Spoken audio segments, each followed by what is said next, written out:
Peace, peace, peace, peace, peace, peace, peace. What's good, family? Yeah.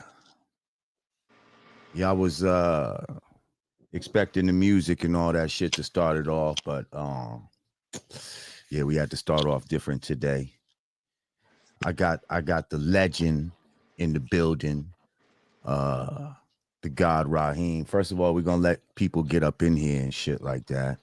All you trolls, all you bots, you're immediately getting banned. So, you can try, but Oh, you get a lot of those? well, as of recently, there's some dumb shit that happened recently. I'm gonna address it later. Oh, But yeah, there's some shit happening, and I got a whole bunch of fucking, nerd soldiers on my fucking back right now and shit. Um Yeah. Oh, I won't ban you. Just watch your mouth. That's all. Don't come in here with that bullshit. right. Yep. You come in here with that bullshit. All my mods, get on your job. I'm not playing the bullshit. You don't have to agree with all of the opinions expressed. You know what I mean? No, you don't. Just disagree respectfully. Just disagree respectfully. That's all. Yeah.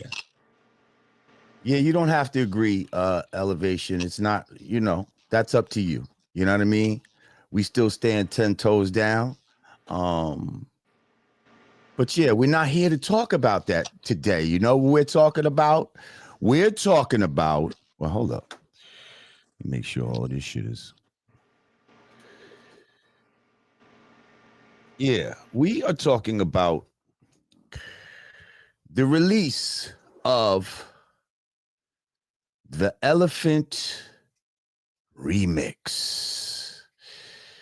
The Elephant Remix is now live and available on all streaming platforms. Uh-oh, did I lose my brother? Haim, where you at? Oh, shit. Oh, there you go. Okay. You probably got a call or something, huh? You got to turn it back sideways.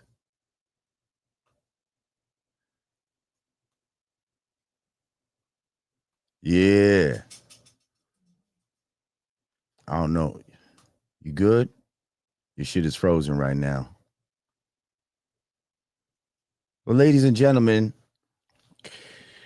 that frozen picture right there is my brother Rahiem, Hip Hop Pioneer, okay? A Bronxite from the 70s, who was there in the beginning of this hip hop thing. And, he was originally in the Funky Four. And then he ended up, I guess getting, okay, there he is. He's back. There you go. Yeah. Wi-Fi did some dumb shit. Okay. I'm giving him a little bit of your history before we play this joint. He was a member of the Funky Four before, what would we call it? Before you got traded? Well, okay, yeah. So you know what I mean? Almost like some sports shit. So basically, it wasn't like I got traded. It was my decision to get down with Flash and them, even though it was at their request. Right. Okay. You feel me? Right. The Funky Four battled the Furious Four May 11th, 1979 at the Webster Avenue PAL, and Flash and the Furious Four won the battle against DJ Baron, DJ Breakout, and the Funky Four. I was the leader, and we used to have routines, right? And so our routines, the Funky Four's routines, I made up the majority of our routines, and all of our routines was based on like old Jackson 5 songs. So I was the first one to like mix singing and rapping. So but the night of the battle, instead of me going into our first routine to start off the battle, I just said every rhyme that I knew and didn't pass the mic because I felt like the rest of my crew didn't have the same fire that I had. And so at first, Flash and them was standing in the audience, ice grilling me. And then after a while, the audience started cheering me on so hard that Flash and them started cheering me on. And after that, I just dropped the mic and walked off the stage. The rest of my group didn't even perform, as per one of the DJs that told me later. And then a couple of days after that battle, Melly Mel, and at the time his name was Mr. Ness, and he later changed it to Scorpio. They showed up at my mom's crib in Lambert Houses and asked me if I would join their group. So I joined their group the summer of 79, August of 79. Wow. And to be clear, that's you on Flash to the Beat, right? Watching the girl get rock shocking. When Flash is on the new beat behind. So now not the Bozo Mecca version that Bambaataa bootlegged, not that version. I'm on the Sugar Hill version. Okay. The one that Bambaataa bootlegged, we had done 2 previous shows in that same night that we played at Bronx River Center, where that joint was recorded, and I had a sore throat. So I couldn't sing it. So that's Melly Mel singing that joint. Oh, really? Okay. Yeah. I ain't know that. Yeah. Interesting. Yeah. Well, listen, man. I want to play this joint, man. Real. We're gonna get back to talking and shit like that. But I just want people to understand that you got down with Grandmaster Flash. They asked you to join the group in 1979. Right? Correct. When people was rhyming like, yes, y'all, to the beat, y'all, and you don't stop, keep on, rock, shock the house, right? Absolutely. So it's now 2025. Right. And I ain't gonna hold you, my brother. I don't know a lot of people from your era that can still spit like right now. People, I don't even want to. I'm gonna let y'all be the judge of what the fuck I'm talking about. Ladies and gentlemen, I'm proud to present the Elephant Remix. This is the new FBA anthem, trust me. The Elephant Remix featuring Hip Hop Pioneer, who was there.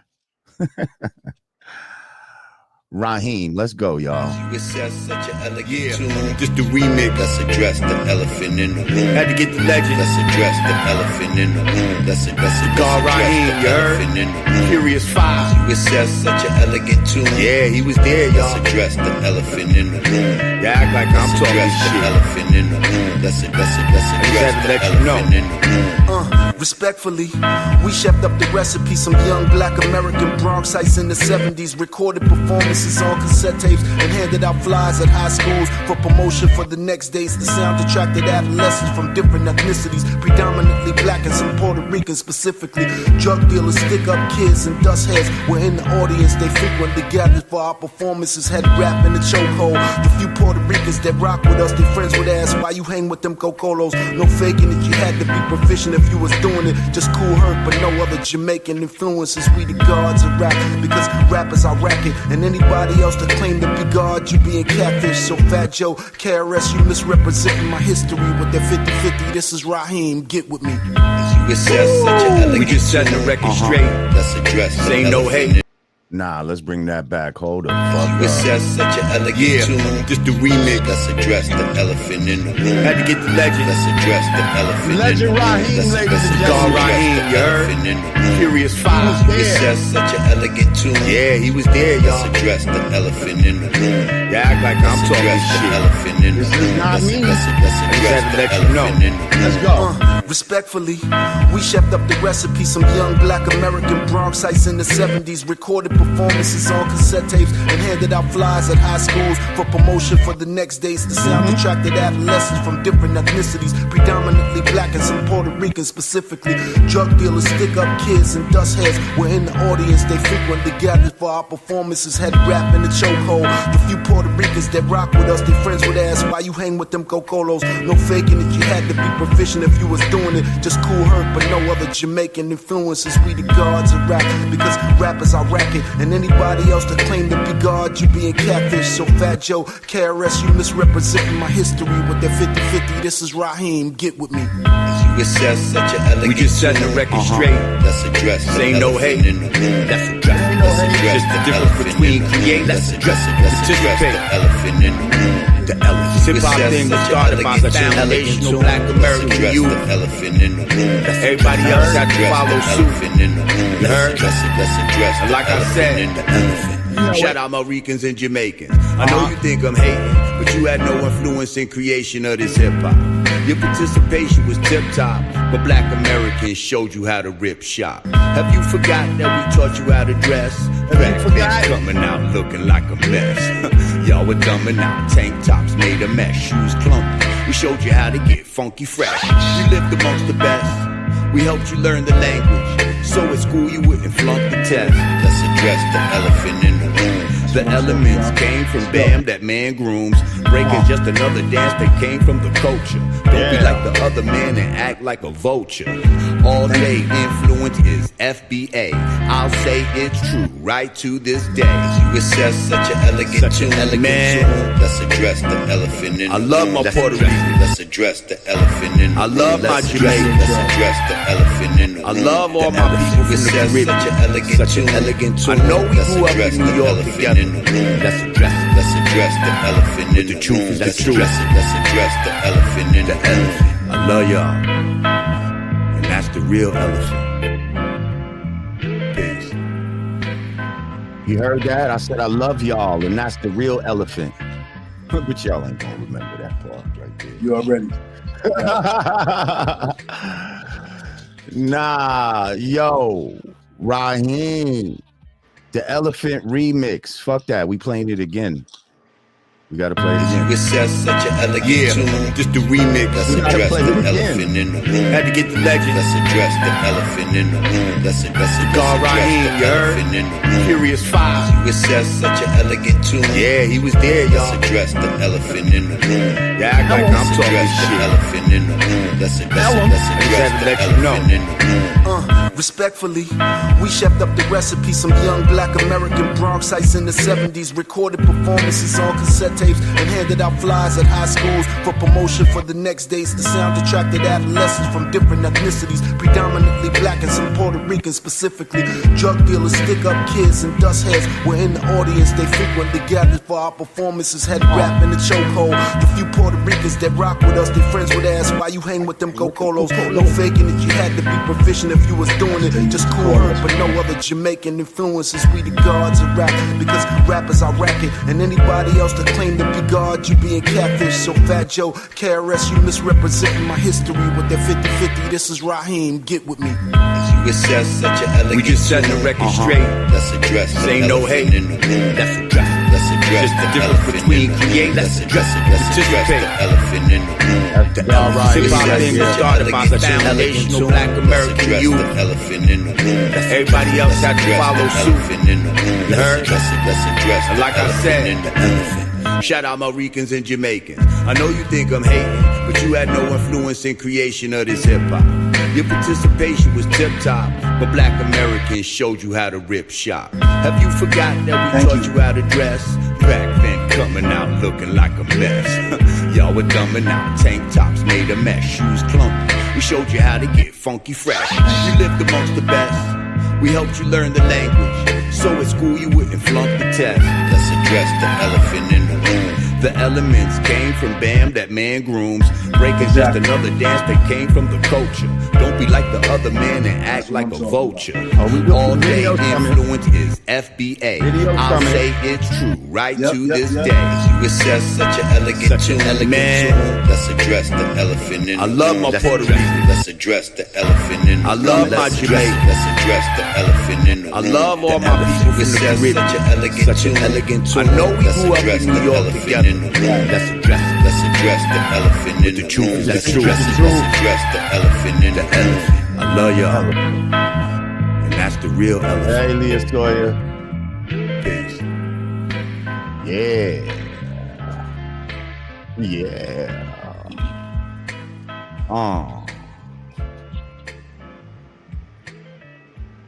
Oh man. Okay. Let's let it breathe for a second. Yeah. Let's let it breathe for a second. That's the Elephant remix, y'all. It just came out today. It's available on all streaming platforms. Make sure y'all run that up. Let's go. Yeah, listening to the joint and see, I had already known. You sent me some shit a while ago, and I was like, damn, Rahiem, yo, relax back there. Rahiem could really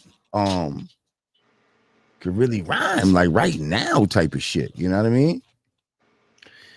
And that's in my mental Rolodex. And then this shit right here, when I'm thinking about a remix, matter of fact, I think my brother or somebody actually suggested, like, yo, you should get somebody like Rahiem on the shit. And I was like, oh, hell yeah. That'd be crazy. That's what's up. Rahiem, hell yeah. And he could rhyme like right now. And that's what I'm most excited for people to see what you able to do right now. Like how are you able to, as somebody from 1979, how are you able to still sound vocally current after such a long time?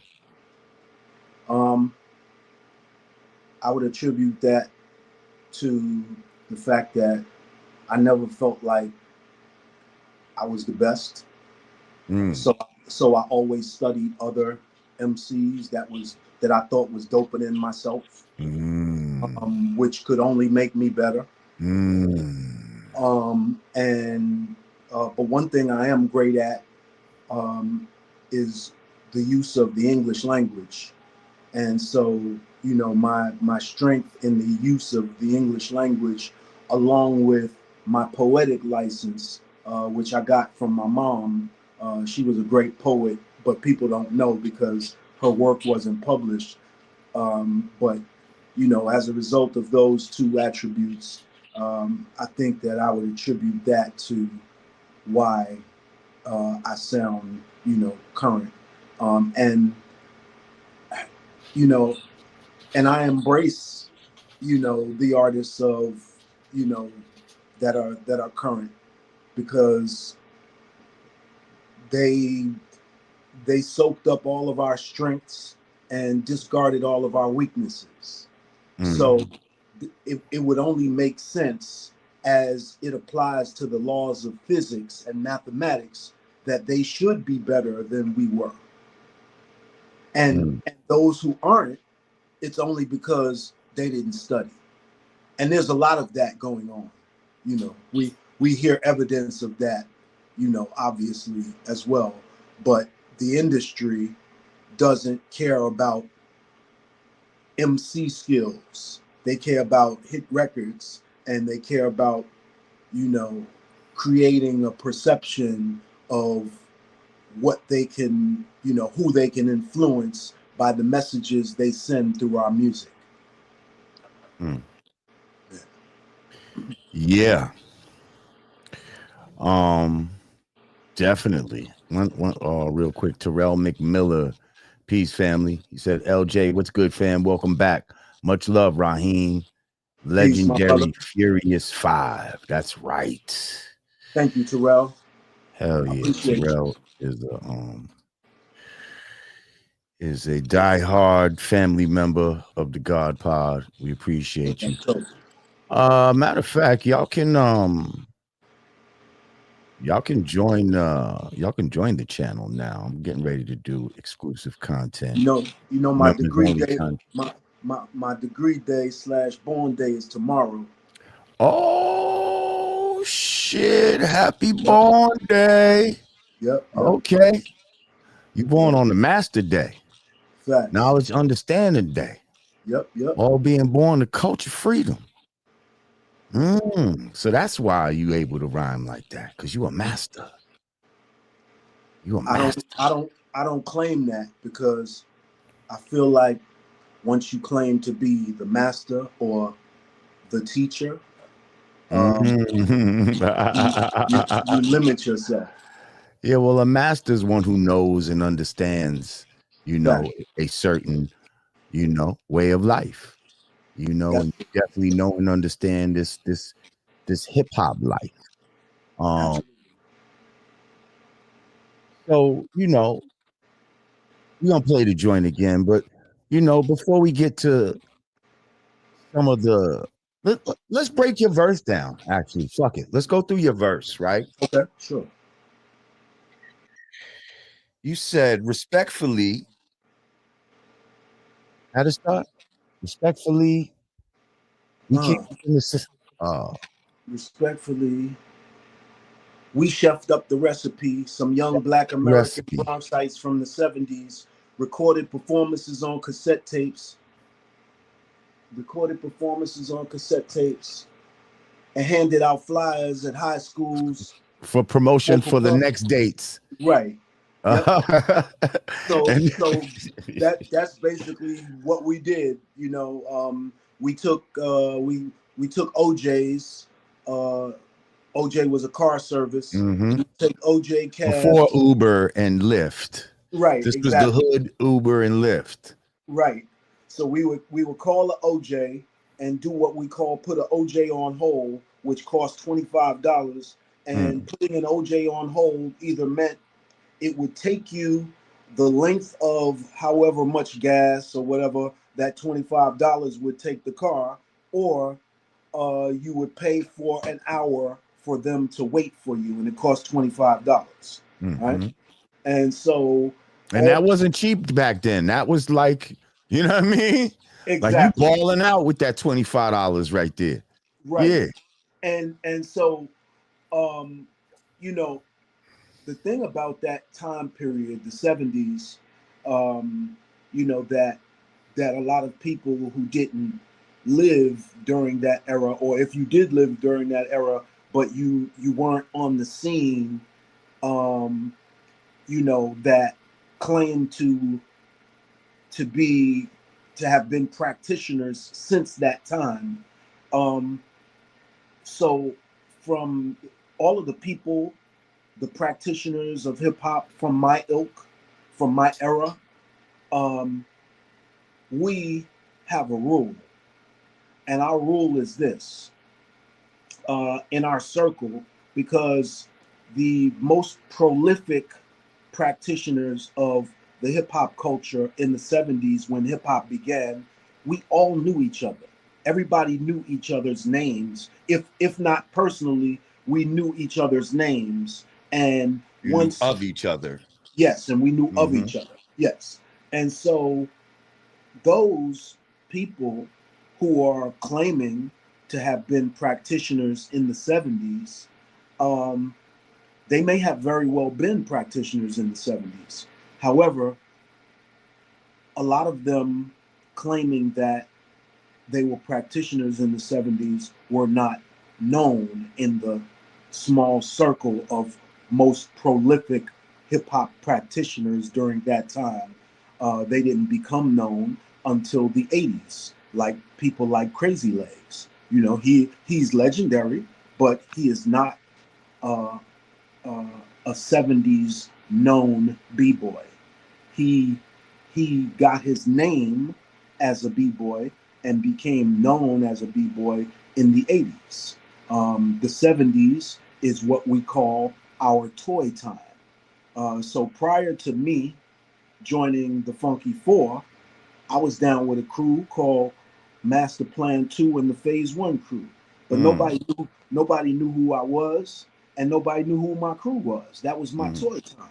But it was very short because I started MCing in 1978, and I got down with Master Plan 2 and the Phase 1 crew in 1978, but I also became a member of the Funky Four in 1978.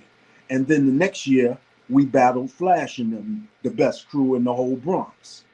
And no other borough was doing what we were doing in the Bronx. So not only were we the best crew in the Bronx, we were the best crew, period. Yeah.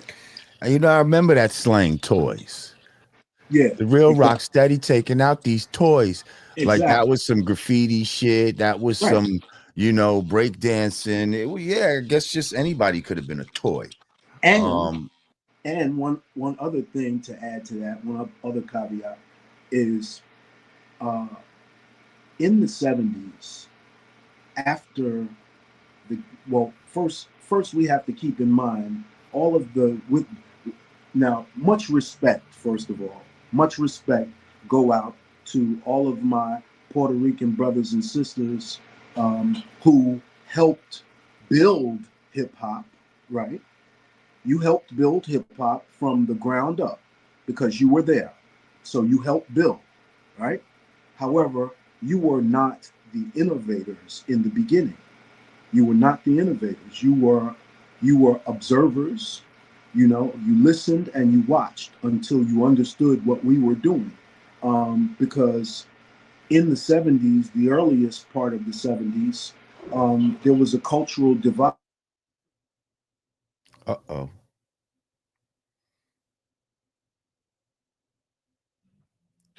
Just when he was getting into the shit, motherfuckers try to hit him with the bullshit. He'll be right back. Malongo Ashe, healing with love. Thank you. Said, peace and blessings, brother. Glad you didn't fold like a ladder. They hit you with the Agent Smith so hard. I had to go look into flat earth. Now I'm a believer. Thank you. You're welcome. That's what I'm talking about. If we reach one, we teach one. Appreciate it. Okay, hold up. There we go. There we go. Thank you, Balango Ashe. I appreciate you.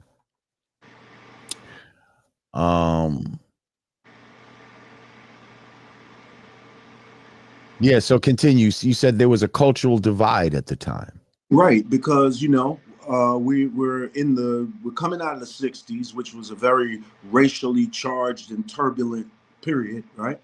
And so we're coming out of the 60s into the 70s, and the 70s wasn't as racially charged, as the 60s, but there was definitely residue from, the racial tension of the 60s that carried over into the 70s into our communities, which racially and culturally divided us from our Puerto Rican brothers and sisters. And so, and especially because of the fact that there were whole Black American gangs and whole Puerto Rican gangs that were in opposition to one another, that were killing each other in the streets. All right. And so once hip hop, was derived, that wasn't a fucking kumbaya moment, between us culturally. Like, we had to adapt and eventually come to that, between our cultures. But initially, the majority of Puerto Ricans would be in parks, that they would, frequent with their congas, their timbales, and their bongos, and they would have their own little jam sessions out there, and we would be in our respective parks doing our thing. But and the few Puerto Ricans that rocked with us, their friends would be like, "Yo, why the fuck you hang with them cocolos?" So they were really prejudiced against us. And we weren't prejudiced against them, because if they wanted to rock with us, all they had to do was come to the jams, and we accepted them. Yep. That's what we do. And that ends up being our downfall. With everybody. Because, you know, other cultures will be prejudiced towards us. I don't care if it's white, it could be Spanish, it could be Jamaican, it could be African. All these other cultures, as a foundational Black American, you can't just walk into that culture and freely move around and freely feel like you're going to be fully accepted. You know, there may be a small fraction, or, you know, whoever brought you in accepts you, but the majority is kind of looking at you like, the fuck's he doing here? Like, you know what I mean? Like, Right. And that's just how it is. But we don't do that to other people. And since we don't do that, now down the road, we end up having arguments like this, where because we were so loving, so inviting, so willing to say, come on, man, we fuck with you, man. I forgot, I know you don't fuck with me. Y'all people don't fuck with me, but we fuck with you over here. Come on over here. Right. Fuck with this hip hop shit. Exactly. And now it's to the point where you're going to take that. See, no good deed goes unpunished.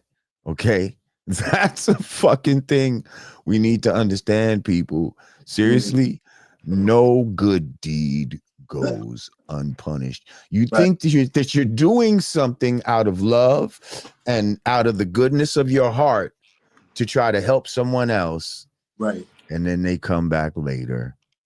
Right. And stab you in the fucking back. And you know, and when I mentioned Fat Joe and KRS-One in my verse, you know, I made sure to do it respectfully, because I have respect for our two brothers. Of course we do. No, but respectfully, they were not there. Well, I definitely have respect for KRS. I lost a lot of respect for the way that Joe tried to come at me. And so, you know what I mean? I get it. And he hasn't apologized. So, yeah, like I gotta, you know. Nah, you gotta take the stands that you gotta take in order for people to understand where you stand, you know? Yeah. You know, with them both, you know, respectfully, they weren't there. You know, people take for granted that the beginnings of hip hop, you know, when we would do these jams or attend these jams, that there were, you know, thousands of people in attendance. But that's not true. It was hundreds, you know. You know, what's the capacity of the, you know, the average club? Like, you know, some place like the T Connection, you know, maybe held about 350, maybe 400 people tops. And the T Connection was a pretty big club because it had an upstairs and a downstairs. You know, the upstairs was like a balcony part, and then downstairs, and the dance floor was pretty big. I ain't gonna hold you. I never been to the T Connection. I was too young for the T Connection. Right. I caught the tail end of the real fever when the fever was on Jerome. I caught the tail end of that. Right. But I had the tapes of Celebrity Club, T Connection, you know what I mean? Harlem World. I had all those cassettes, but I was too young to be there. You know what I mean? So I'm only imagining in my mind, and see in my mind, like you said, people thinking that it's thousands of people, because I'm not thinking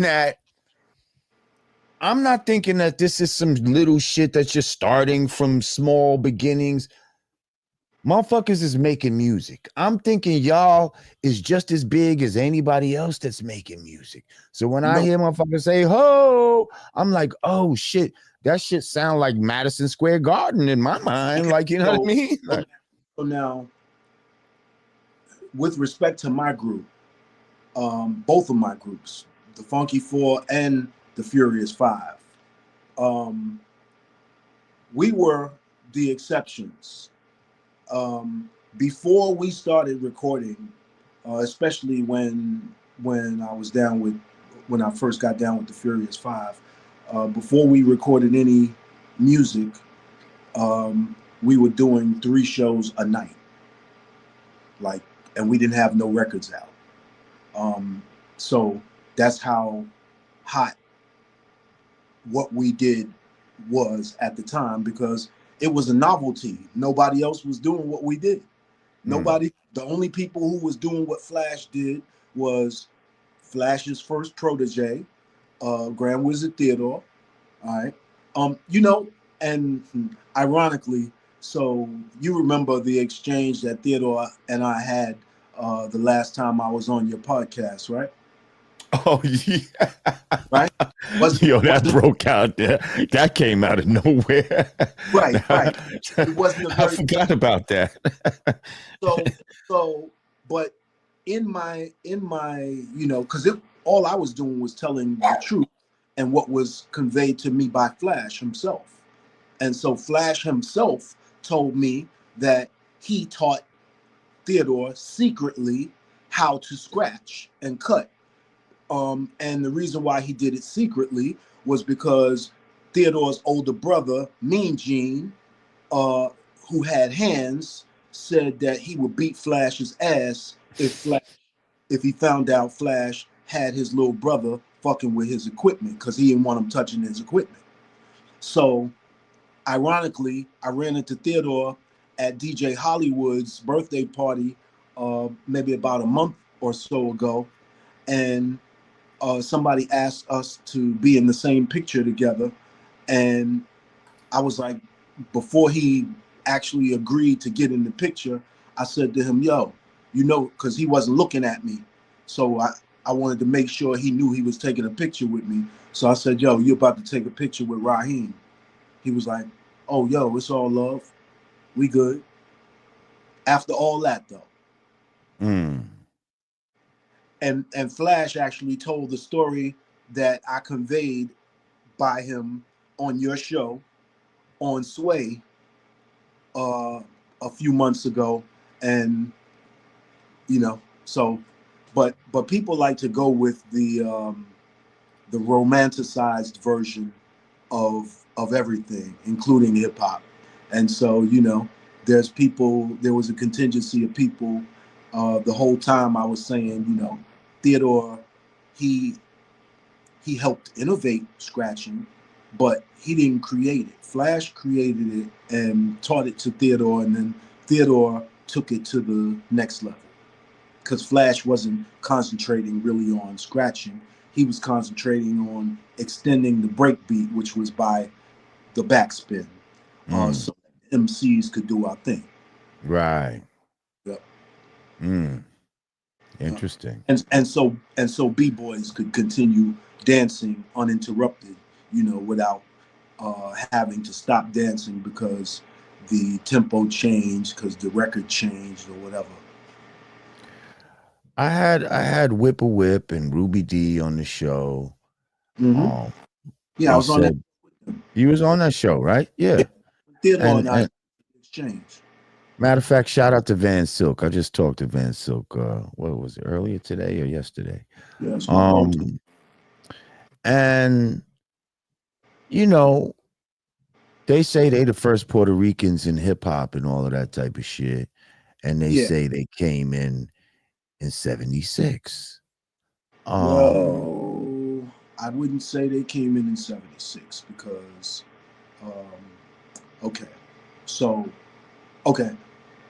So if they came in 76, I'll say this. If they started in 76, they weren't known in 76. 76 was their toy time. Okay. Because, first of all, MC groups did not emerge until the year that I started MCing, which was 1978. All right. If there were any MC groups prior to 1978, they were toys, and they weren't known yet. And MC groups didn't emerge until 1978 when I became a member of the Funky Four. That could have been possible. It's possible they were toys. Let's just say 76 they were toys. Okay, that's still though, there's still if you go by the timeline of when they say hip hop started in 73, which, Right. you know, to some people that's even questionable. Some people say it could even be Just earlier than that. But if we even go by that timeline from 73 to 76, that's 3 years with no Puerto Ricans participating right. in the art form Right. at all. At all. So Right. why do you think nobody gets mad at them when they say that? Number one. And why is it that people keep like just perpetuating this That false this myth? right. Yeah. So you know, I would attribute it to the fact that, you know, uh, even prior to hip hop's 50th, you know, anniversary, there was a, you know, I guess, uh,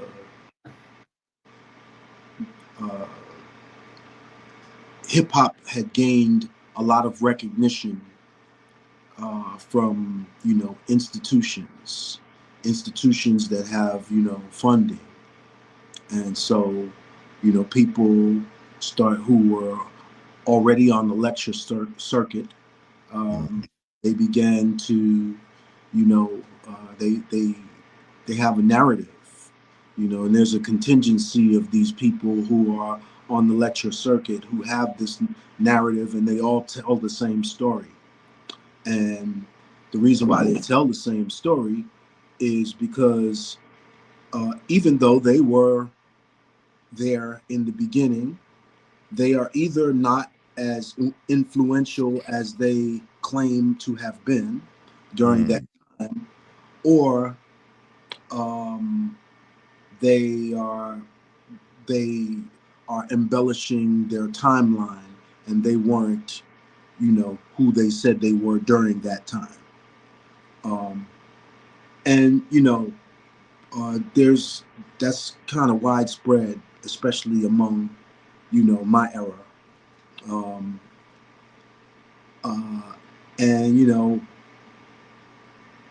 and so, and then with regards to our Puerto Rican brothers and sisters, I really haven't seen or heard too many sisters, Puerto Rican sisters, making the claim.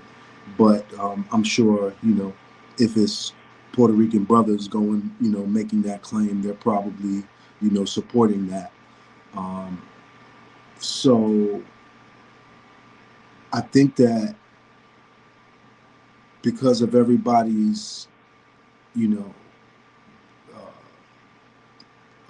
aspirations to to you know, extend their financial reach and benefits, you know, I think everybody, or not everybody, but a lot of people, you know, add these embellishments onto their already legendary resumes to make it seem like they were the people that they are now prior to when they actually became those people.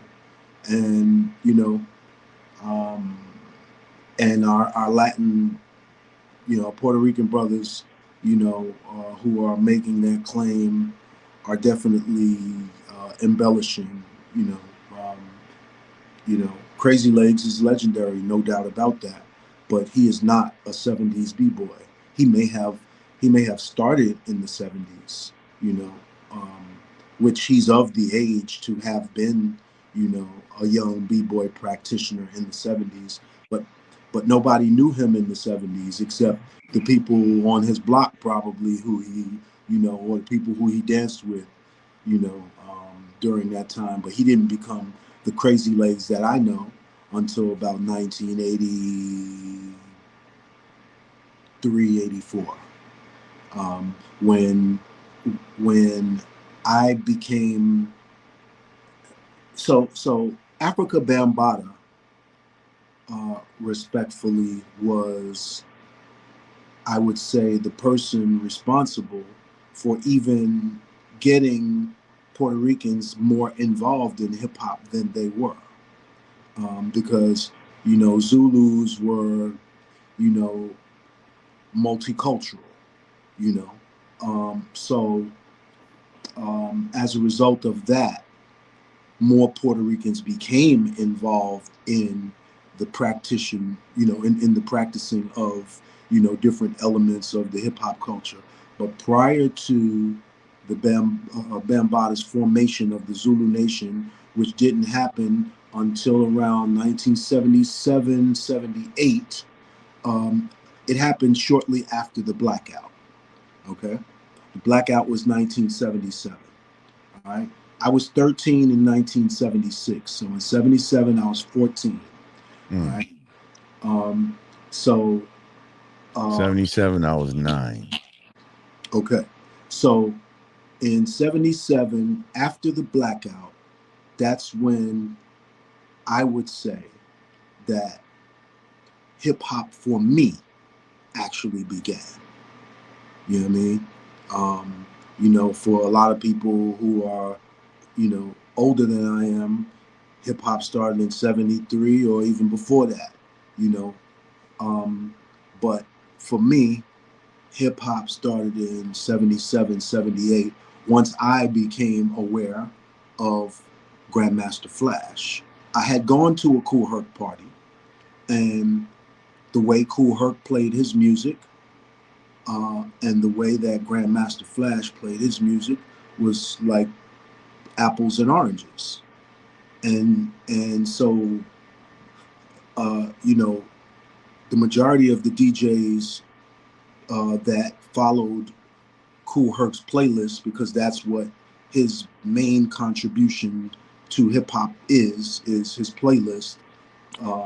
Everybody followed his playlist, and then Bambaataa added on to his playlist, which is why he became known later as the Master of Records. But initially, Kool Herc's playlist is what all the other DJs who became known as hip hop DJs, that distinguished them between disco DJing and hip hop DJs, because of the fact that they highlighted the breakbeats of these obscure records, when the majority of disco DJs played mostly top 40, and they didn't highlight the breakbeats, and they blended the records, not cut or scratch or did the backspin. So Flash revolutionized the art of DJing. When I first heard Flash on a cassette tape, which was the first time I ever heard him, it blew my fucking mind. Like I initially thought it was what we called a pause button tape. Mm-hmm. And a pause button tape was, we had cassette tapes, and we would take there was a clear part of the cassette right at the beginning, before the actual brown part of the tape started, which was where you recorded your music or whatever you wanted to record on the tape. And we would press the pause button after we wound the tape from the clear part right to the beginning of the brown part, so that whatever records that we wanted to play would start on the downbeat, would start on the one. And so that's how we made our pause button tapes. And that was to simulate a DJ actually backspinning the record to cut it on beat, because the break beats, were very short segments, like, some 15, 30 seconds long. And so it wasn't conducive to spitting a 16 or writing a whole song. So when Flash created the backspin, he thereby created the first loop before there was sampling. So he was a human sampler, by being able to backspin on two turntables, catch it, so that an MC could rhyme continuously to the beat. And thank you to the person who said I look younger than most of my counterparts from my era. I appreciate that. And that is conscious and deliberate on my part. I'm trying to keep it up. Thank you. Yes, sir.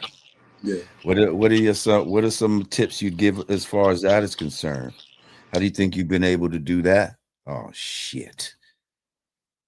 Hold on, we're gonna get him back. Right at the right when the jewel question comes, right? He'll be back.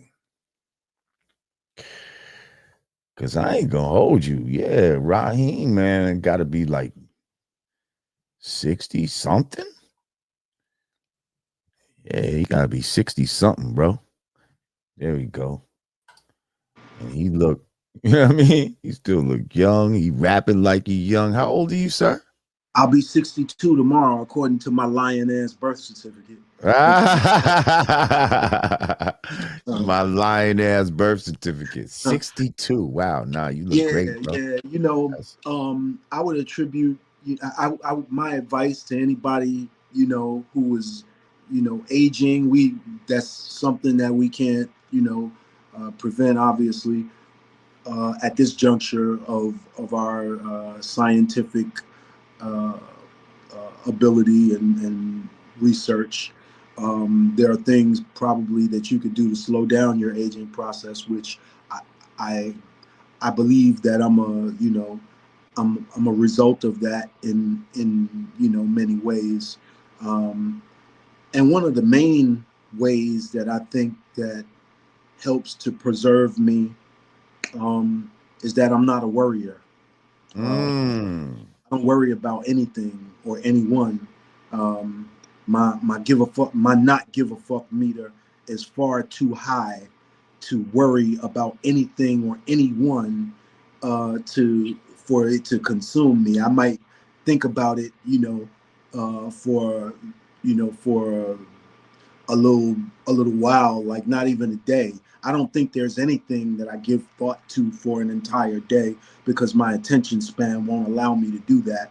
Um, and then because I'm not a worrier, um, I've truly lived my life since. So I started rapping at 15, and I mean I've had a few conventional jobs in my life, um, but not very many. And I wake up every fucking day and I do whatever the fuck I want to do. And whenever I'm faced with circumstances that I don't want to participate in, um, depending on how, you know, uh, on how it would affect me, that determines on how I move forward, if I move forward. But anything or anyone that causes me to feel overwhelmed, I don't fuck with. Like I don't fuck with you. Anybody who's I love my people, and I want to see all of our people flourish. I've never been a hater in any regards. That's why, if you follow me on the gram, you'll see that I share everybody's fucking, posts, unless we are like fucking sworn arch enemies, which I do have a few. You can't help that. They. oh shit. Here goes one of the enemies at work. One of the enemies at work. They try to take him out. God damn it, but he's not gonna go for it. He's gonna come back. No matter how many times you try to bring him down, he's gonna come back. Well, listen, let's use this as an opportunity. We're gonna play the song again. Okay, hang on, here he is. Yeah. Yeah, as with any success, any types of success breed, envy and, you know, uh, jealousy and that sort of thing. Um, and I've never been one to, really pay attention to people who engage in that kind of energy. And I have people out there who, come at me, negatively.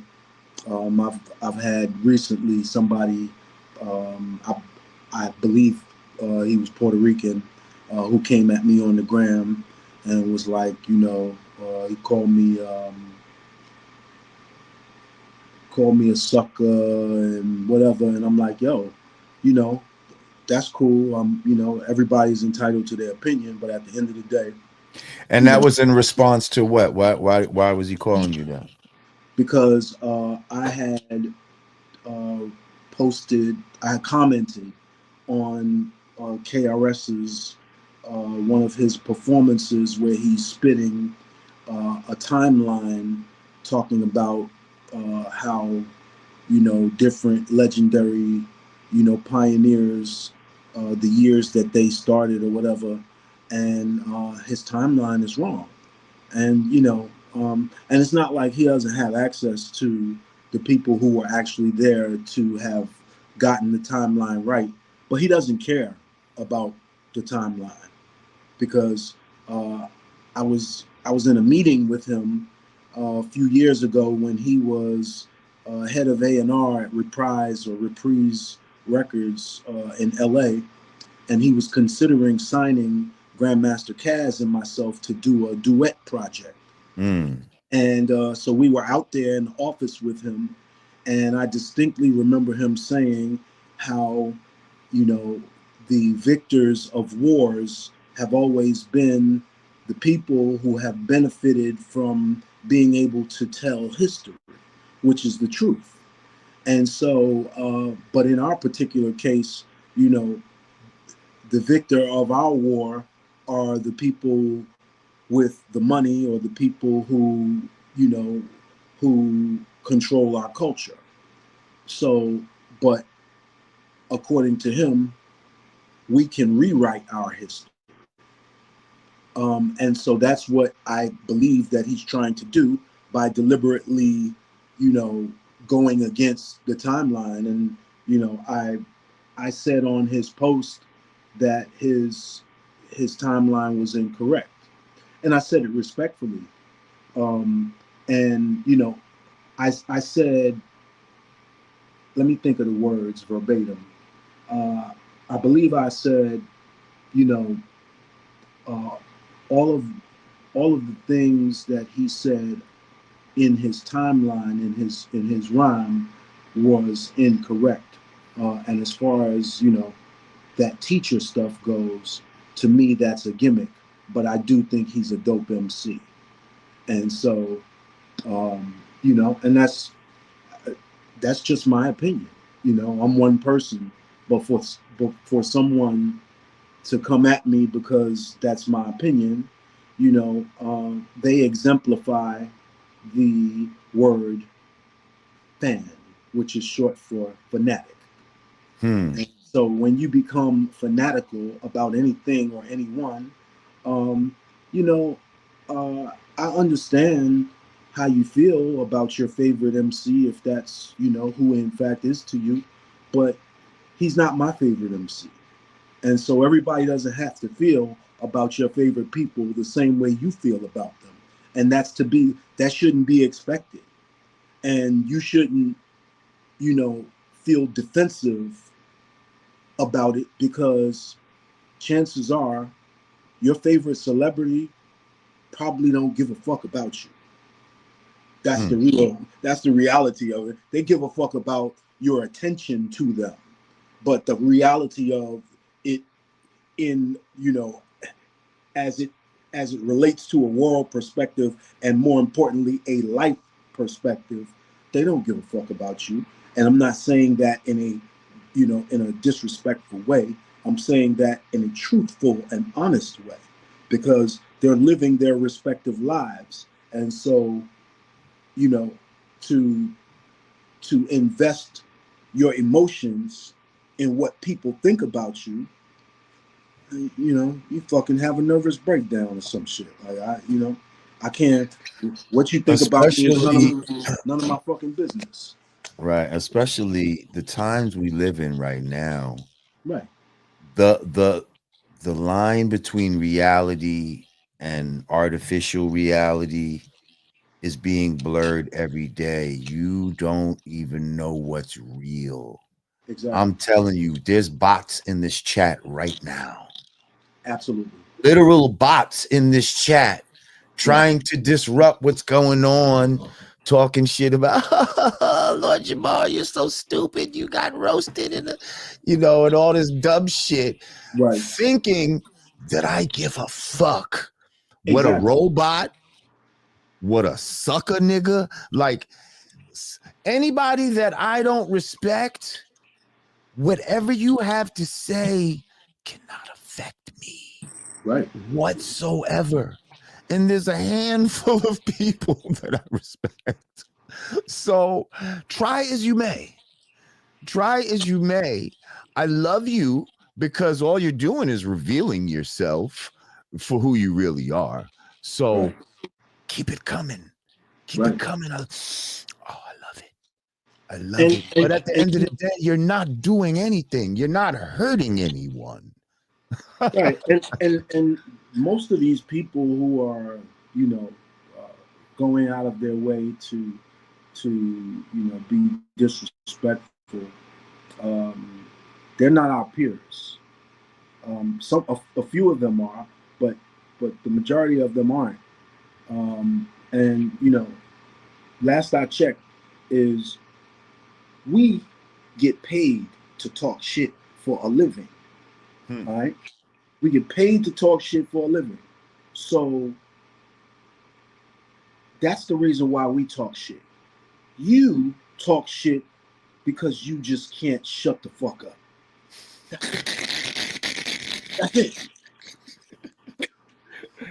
All right? Right. That's it. Oh, man. Hang on, man. We're going to play this joint again, man. Everybody, if you're just joining us, man, today is the premiere of the Elephant Remix featuring my guest right now, Rahiem from the motherfucking the Pioneer Rahiem. What's up with my mouse right now? Yeah. Furious 5, Rock and Roll Hall of Fame inductee and all of that. And we do it like this. You assess such an elegant tune. Just the remix. Let's address the elephant in the room. Had to get the legend. Let's address the elephant in the room. Let's address the Rahiem, you heard? elephant in the room. Furious 5. You assess such an elegant tune. Yeah, he was there, y'all. Let's address the elephant in the room. Yeah, act like I'm talking Address the shit. elephant in the room. Let's address had to the let you know. elephant in the room. Respectfully, we chefed up the recipe. Some young black American Bronxites in the 70s recorded performances on cassette tapes and handed out flyers at high schools for promotion for the next days. The sound attracted adolescents from different ethnicities, predominantly black and some Puerto Rican specifically. Drug dealers, stick-up kids, and dust heads were in the audience. They frequently gathered for our performances, had rap in the chokehold. The few Puerto Ricans that rock with us, their friends would ask why you hang with them cocolos. No faking it, you had to be proficient if you was doing it. Just Cool Herc, but no other Jamaican influences. We the gods of rap, because rappers are racket. And anybody else that claim to be God, you being catfish. So Fat Joe, KRS, you misrepresenting my history with that 50-50. This is Rahiem, get with me. You assess such an elegant We just setting the tune. record straight. Let's address the Ain't no elephant hate. in the room. Let's address. Let's address Just the the difference elephant between in the room. create, let's address it, Let's address participate. the elephant in the room. The elephant. Hip hop Assess thing was such an started by elegant foundational tune. black Let's American address youth. the elephant in the room. Everybody else had to Address follow the suit. elephant in the room. You heard? Let's address And the like I elephant said, in the room. You assess such an elegant tune. just the remix. Let's address the elephant in the room. Had to get the legend. Let's address the elephant in the room. Let's address Rahiem, you the heard? elephant in the room. Furious 5. You assess such an elegant tune. Yeah, he was there, Let's y'all. address the elephant in the room. Yeah, act like I'm Let's talking address the shit. elephant in the room. Let's address had to the let you know. elephant in the room. Respectfully, we chefed up the recipe. Some young black American Bronxites in the 70s recorded performances on cassette tapes and handed handed out flyers at high schools for promotion for the next days. The sound attracted adolescents from different ethnicities, predominantly black and some Puerto Ricans specifically. Drug dealers, stick-up kids, and dust heads were in the audience. They frequently gathered for our performances, had rap in the chokehold. The few Puerto Ricans that rock with us, their friends would ask why you hang with them go-colos. No faking it, you had to be proficient if you was doing it. Just Cool Herc, but no other Jamaican influences. We the gods of rap, because rap is our racket. And anybody else that claim to be God, you being catfish. So Fat Joe, KRS, you misrepresenting my history with that 50-50. This is Rahiem, get with me. You assess such an elegant. We just set the record straight. Let's address the Ain't no hate. That's ain't no hate. Just the difference between create. Let's address it. Participate. Between create and participate. Thing was started by the foundational Black American youth. Started by the Everybody else had to follow you. Everybody else had to follow. Like I said, shout out my Ricans and Jamaicans. I know you think I'm hating, but you had no influence in creation of this hip hop. Your participation was tip top, but Black Americans showed you how to rip shop. Have you forgotten that we taught you how to dress? Crack vent coming out looking like a mess. Y'all were dumbing out, tank tops made a mess, shoes clumpy. We showed you how to get funky fresh. We helped you learn the language, so at school you wouldn't flunk the test. Let's address the elephant in the room. The elements came from Bam, that man grooms. Breaking's just another dance that came from the culture. Don't be like the other man and act like a vulture. All day influence is FBA. I'll say it's true right to this day. You assess such an elegant tune. Let's address the elephant in the room. I love my Puerto Rican. Let's address the elephant in the room. I love my Jamaican. Let's address the elephant in the room. I love all my people from the Caribbean. Such an elegant tune. I know we grew up in New York together. Let's address the elephant in the room. truth is the truth. Let's address the elephant in the room. I love y'all. They said it needs That's a the music real video. That's what they keep saying. Let's go. They said it needs a video. But Uh, I'm here for it. Let's go. yeah. Word. The Elephant Remix. Available on all streaming platforms. You can download it. You can stream it. You know, do what you do, man. Let that shit fly. Word. Run it up. Yeah, turn it up. Play the shit that y'all say y'all want to hear, man. Word. On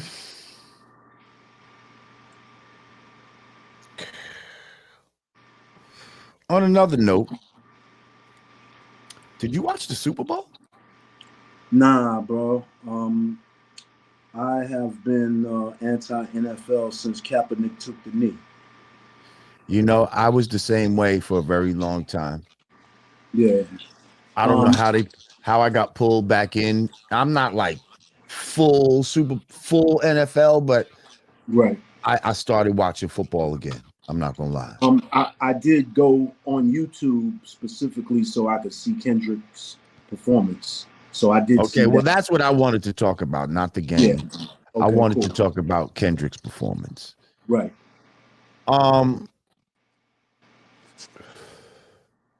So before I say anything, what did you think of his performance? So I had to. What was your initial thoughts? I want to say my first thought. Right. My first thought, as an MC and then as an entertainer, my first thought was, damn, I wasn't really feeling it like that, right? But so what I didn't want to do was make the mistake that I saw a lot of other people making, was being critical of it before I actually absorbed it. Because the first time I saw it, I didn't absorb it. The second time I watched it, I actually absorbed it. So watching it for the second time, I was like, oh shit, this is crazy. I think that it was brilliant the way that he successfully organized a protest and got the NFL to pay for it. I thought that was brilliant. You know, as a, you know, and then in contrast, you know, seeing and reading and hearing the white response to it.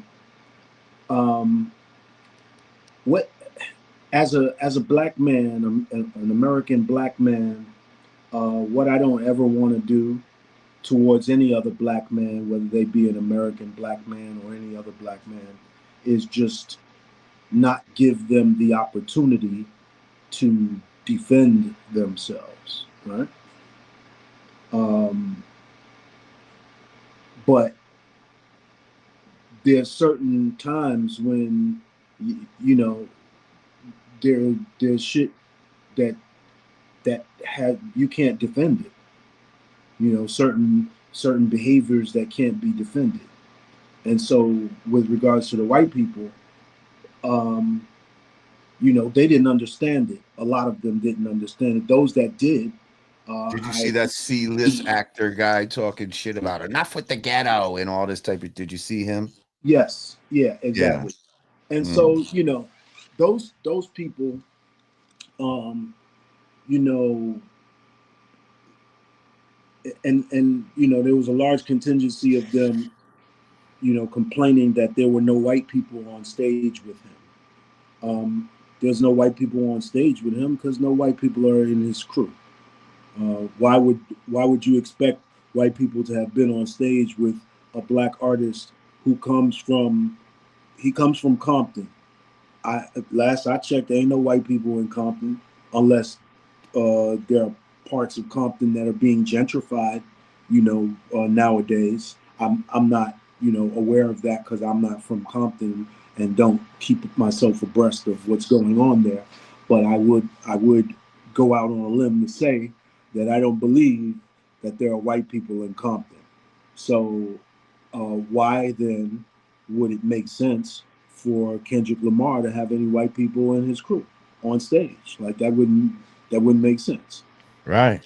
You know, we want to get rid of DEI hires, right? You want to get right. You want to get rid of the black dancers is going to be the best people for the job. We don't need no white people out there. We minding our business. Kendrick Lamar and his melanated brothers and sisters were on the stage minding their respective melanated business and doing what they were paid to do, which unknowingly, unbeknownst to the NFL, it was a protest. And oops, got your ass. Listen, you know, there's so many different ways to look at this. Absolutely. Obviously, from the initial superficial entertainment level that we're used to, just from an entertainment aspect, this was lackluster when it came to its entertainment value, right? Yep.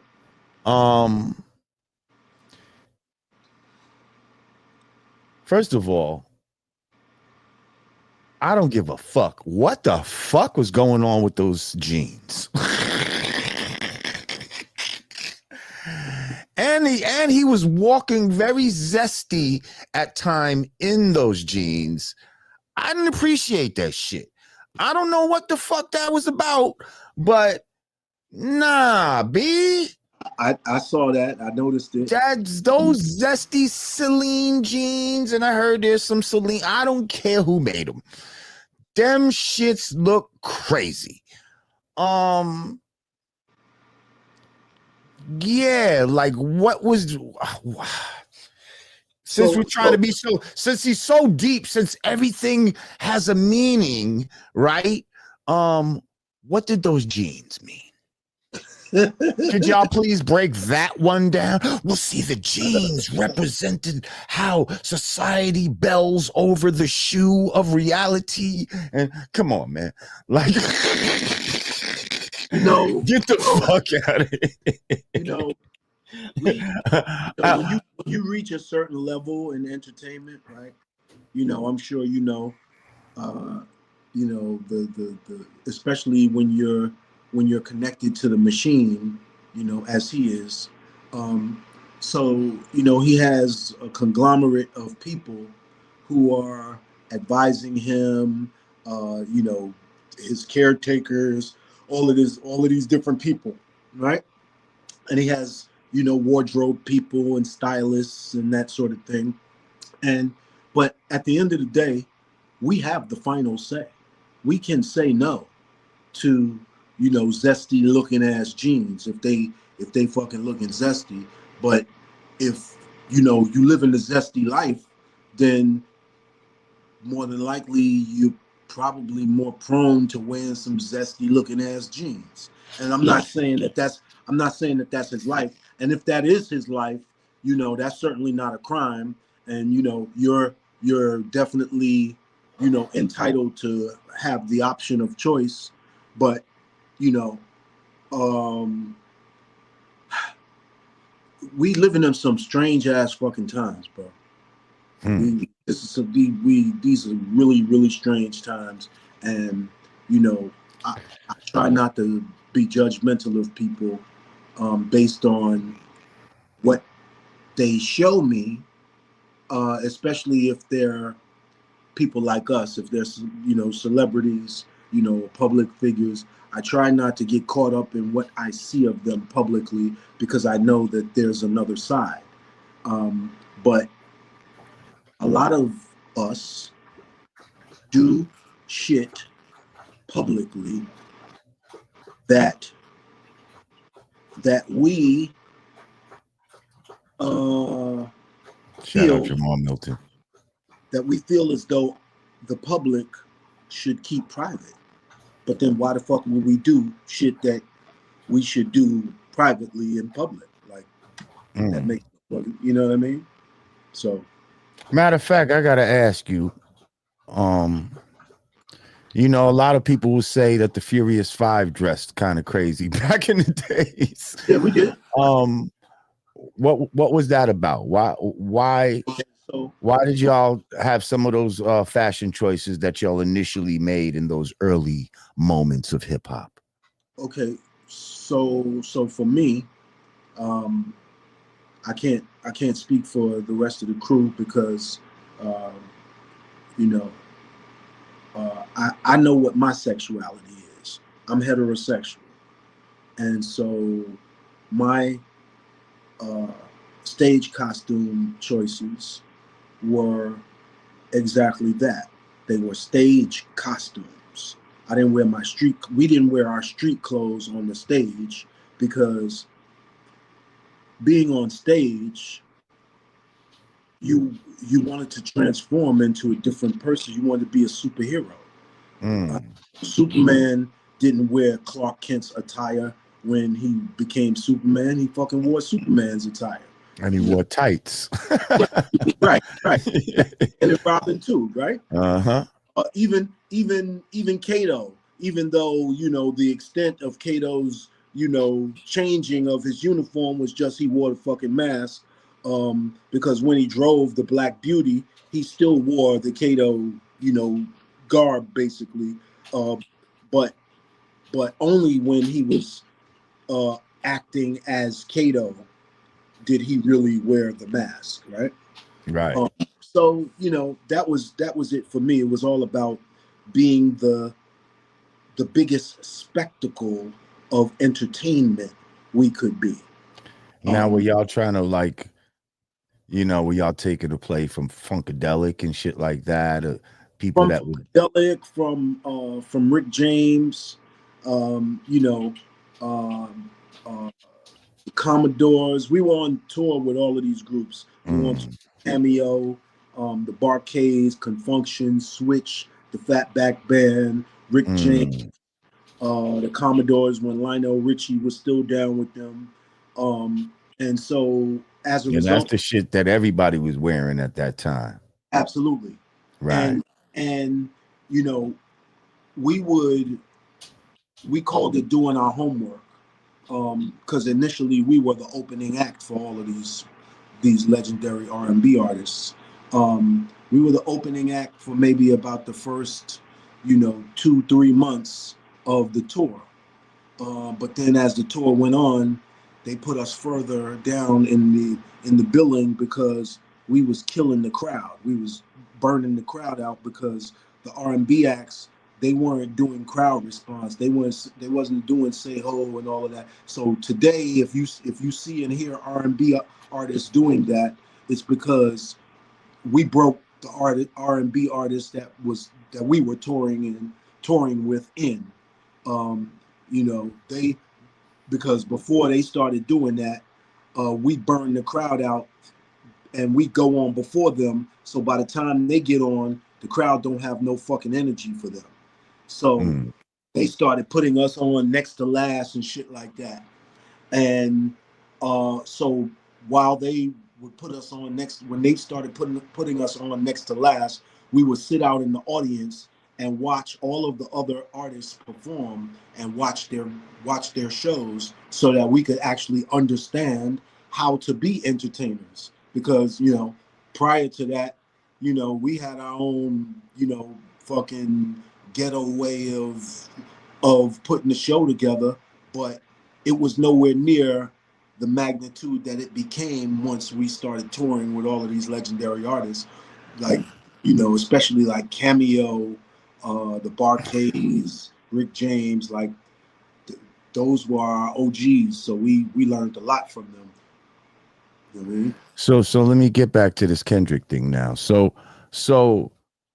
okay, so all the Easter eggs. First of all,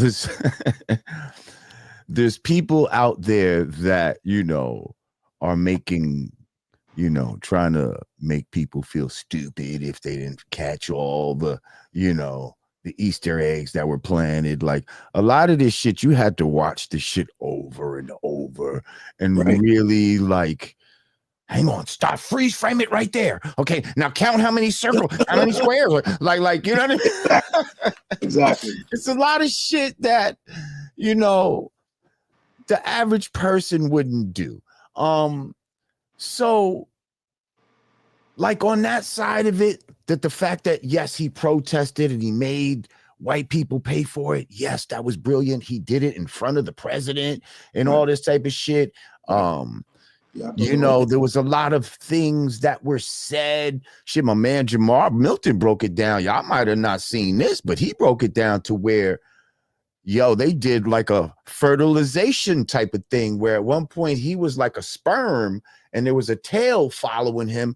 And then SZA kind of represented like the divine feminine inside the triangle, which is the womb. And then he went and fertilized the egg and then it's some crazy shit. The symbolism was bananas. They also had flags out there, which I found out is the new symbol of his of some company that he started with his man, which is two little children holding up that little A that he was rocking on his chain, that A minor. They're both reaching up and kind of like holding it. It's a boy and a girl, and that's actually supposed to be the logo of his shit. Even to the car that he came out of, a Gen X or something, and they're saying, Generation X, and out of this black car, all these different colors come from, all this different symbolism. And, on one hand, you're like, wow, that's super dope, and on the other hand, it's kind of like, do people want to think that hard when they're watching a Super Bowl performance? I don't know. You know what I mean? Right. Like, I think people are used to the type of performances, even like like those star-studded performances, like the Beyoncés and the Ushers, and when Usher brings out a whole bunch of people, even Dr. Dre, he brought about a whole bunch of people during his joint. I thought maybe he would have more, and it seemed like it was all mostly around this Drake thing. When he had a whole bunch of songs that he could have done that had nothing to do with this whole Drake beef, but I think he got a little caught up in this moment with his song choices. So I think that's kind of where it was lacking too, because there was a lot of other Kendrick joints that I feel he could have played that are more mainstream, more like, oh yeah, I know that shit, but you know. And then the Samuel L. Jackson, I mean, it was cool. You know what I mean? Like, it was cool. I understood, and I think, you know, for the climate that we're in, you know, right now, I think that, you know, it was all very relevant. But was I entertained? No. Right. I wasn't entertained. Right. You know, I got the message, and I thought it was a very, very brilliant way of getting the messages across. And I thought the symbology again was crazy. But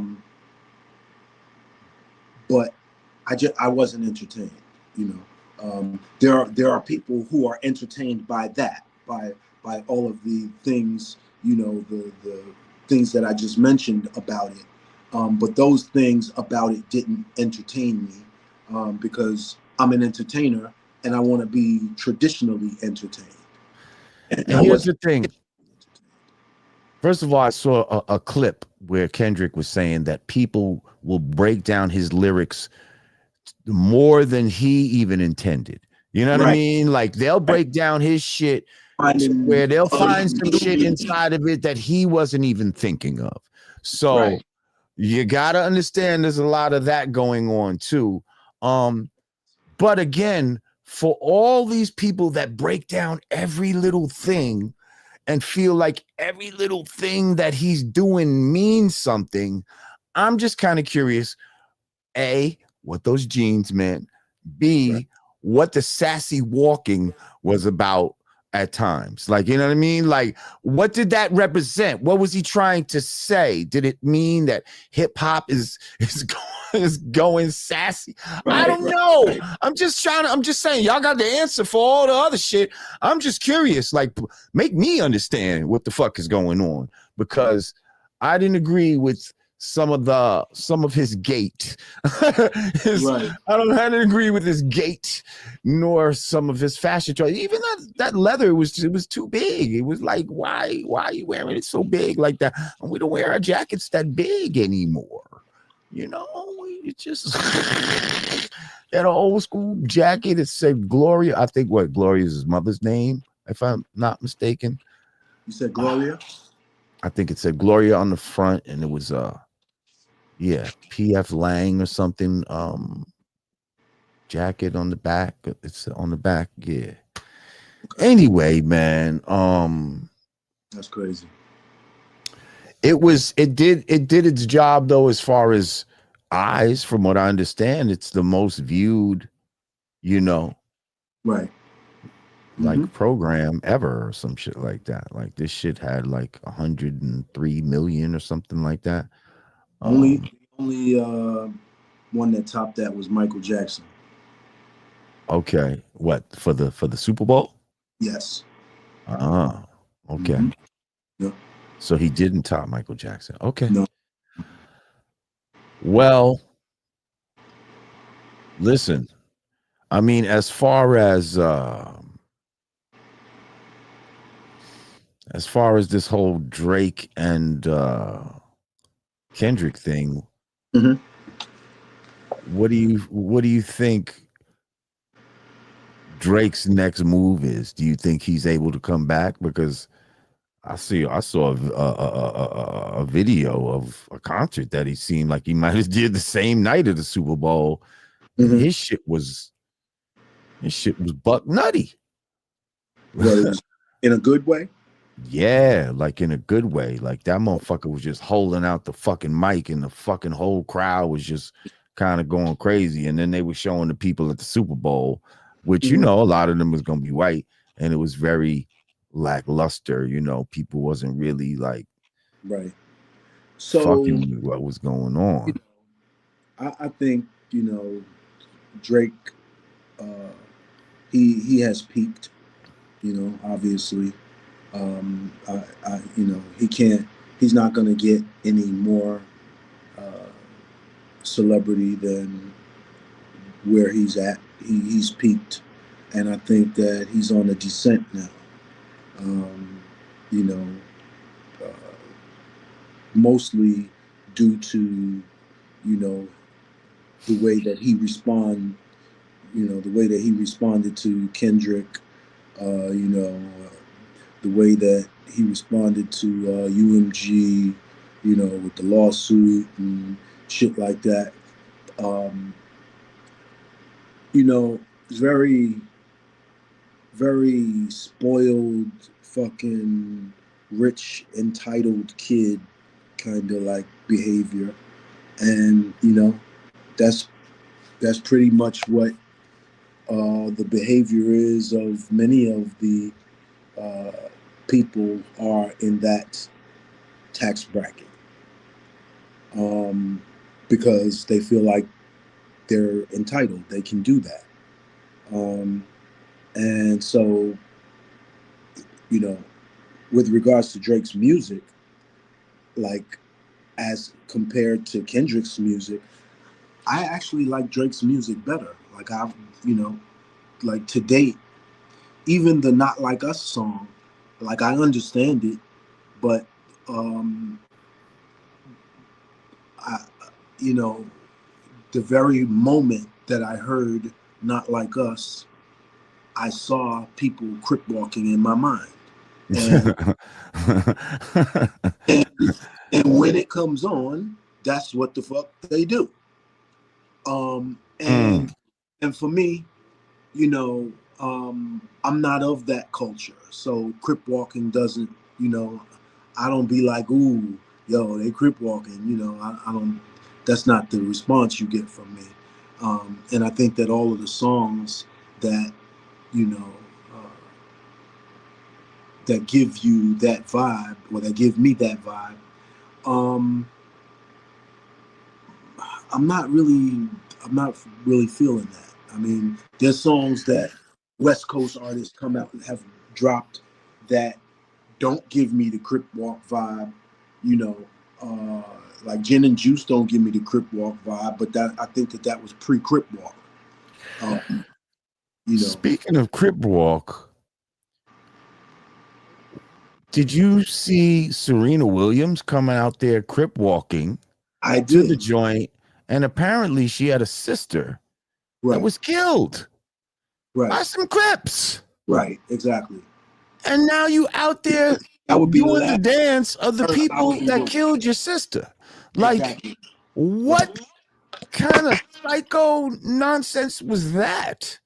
Yeah, that just, lends to what I said about, we living in some crazy ass times.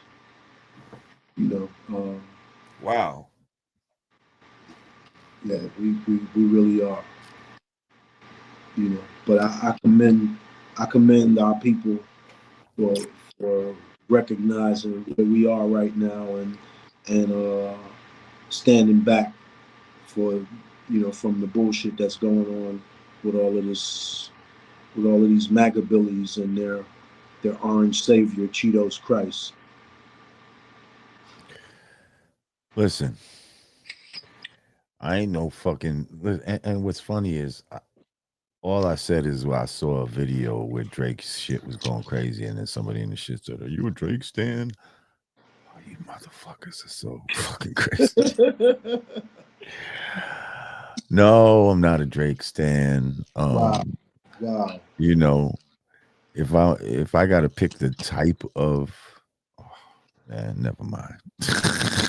So right. Never mind. Like everybody has a everybody has a preference, you know. I don't like what Drake stands for. Okay, Right? gotcha. I don't like what Drake stands for. He, to me, stands for the corporate creation Right, of what a rapper is. right. Yep. But at the same, on the flip side, yeah, that motherfucker Drake probably got a whole bunch more songs that I remember and know Right. over a Kendrick Lamar. Exactly. And so I like what Kendrick Lamar stands for. You see what I'm saying? Right. But Yeah. do I even know his music like that? No. No. Right. Nope. Right. But yeah, I acknowledge he's a dope rapper, and this song is one of the biggest, you know, they've made this one of the biggest fucking diss songs ever. Like, you know, I don't know if a diss song has ever gone this big. Exactly. Does that mean this is the greatest diss song of all time? No. No. I think there's a lot of reasons why this shit went right now. And I think part of it is that the record companies want to show the average person, look, if you fuck with us, we can do shit like this for you. We can give you a record that gives you the biggest shit in the world. You can't do that on your own. You couldn't have had a record like this if you was independent. You know what I mean? You wouldn't have got the 5 Grammys and the Super Bowl. You see what I'm saying? We get you all of that shit. So come fuck with us. You know what I mean? Yep. It's like a commercial for the big labels and shit. They needed this shit to work. You know what I mean? I agree. They needed this shit to work, and I don't think they gave a fuck if it was going to be Drake or Kendrick. Kendrick just came with that joint though. That thing was like, oh, sorry, Drake. Drake was like, what?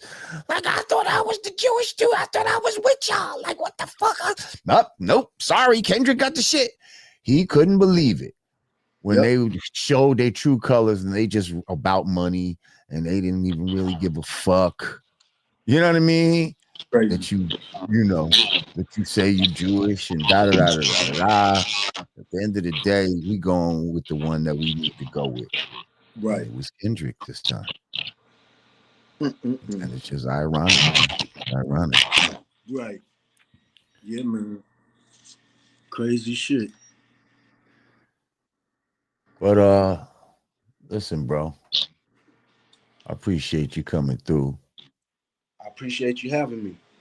You know, once again, y'all, the Elephant Remix is out on all platforms right now.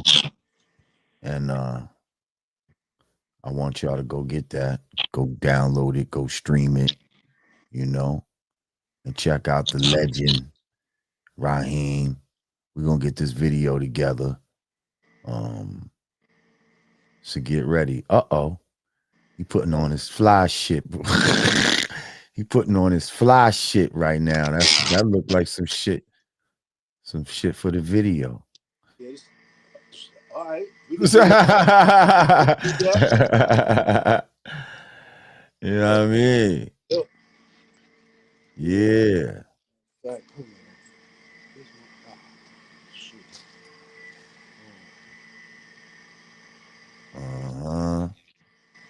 Oh shit. Yeah. Yes, sir. Come on, that's the Let me know. shit. Just let me know whenever you ready to do that video, Seven. Yeah. All right. Definitely, We definitely on my way gonna make to that happen. me a roll up right now. All right. Oh, you out the door. All right. Well, yo, I appreciate you, God. Appreciate you. And we gonna make this shit happen. You already? All right, God. Peace.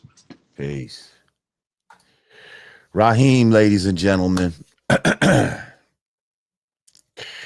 legend. All right. Before we got to this, I wanted to, get the God. We're going to continue. Monet May, thank you. She said, hey, Lord Jamar, sending love from Mount Vernon, Master Vic.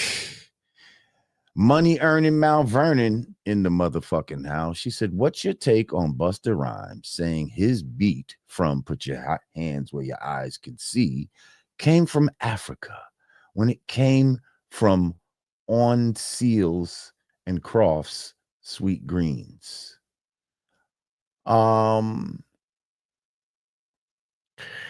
Thank you, first of all, Monet. I saw that video where Busta was once again, it seems like every time Busta says something like this, he's talking to an audience of the people that, it's almost like he's placating to the people that he's in front of. When he said the thing about, Americans ain't got no culture and all that, if you look behind him, he was at some sort of Spanish type of event. So he was talking to Spanish people. And I guess, talking in a way that was make them feel positive towards him. This time, he starts saying that his style was from Africa and all of this type of stuff when he's talking to somebody who's African right in front of him.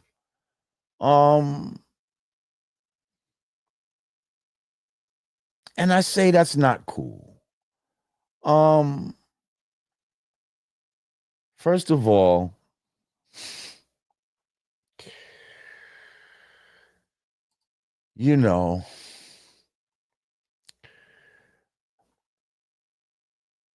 just like the whole,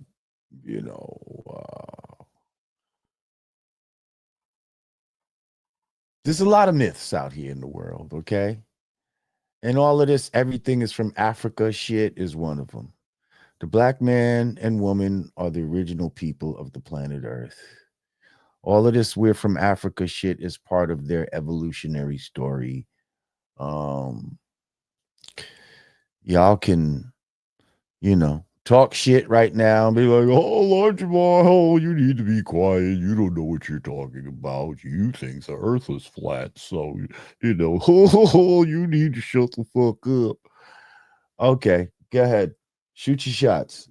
But I'm telling you, all that shit about, oh, the drum come from Africa. Let me tell you something. When you were a child, right?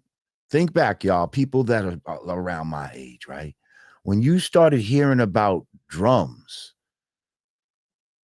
when you heard of war drums, right? Were they African drums or were they Indian drums?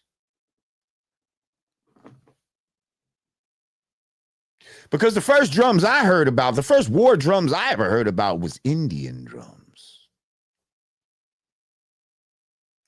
Native American Indian war drums. Smoke signals and all this type of shit. Wasn't no fucking knowing about African drums and African rhythms and all of that. So are the Africans the only one that used the drum, or did many original people use the drum on this planet Earth? You see what I'm getting at? See what I'm getting at?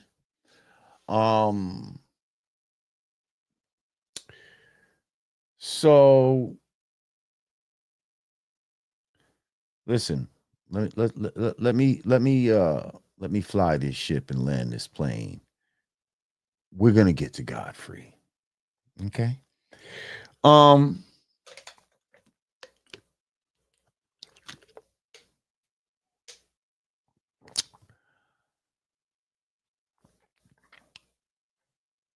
So I say that to say, trying to attribute everything to Africa, boom. Oh, that's an African thing. Like, is it? Could it be a Native American thing? And we just misappropriating it. All I know is everything in that rhyme, the way it was said, the slang that's used, hit you with no delaying. So what you saying, yo? Like, come on. That's FBA like a motherfucker, man. Like, that's FBA like a motherfucker, yo. Like,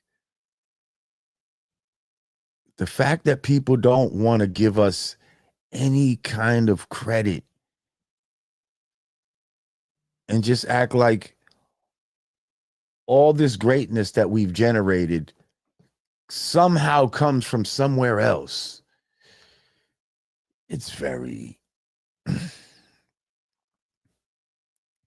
very disrespectful. It's very disrespectful. It's got to stop.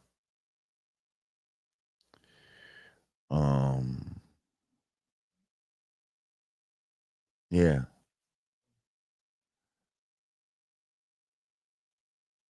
It's like we've time and time again, American, like foundational Black Americans, not only have we created many different genres of music over time,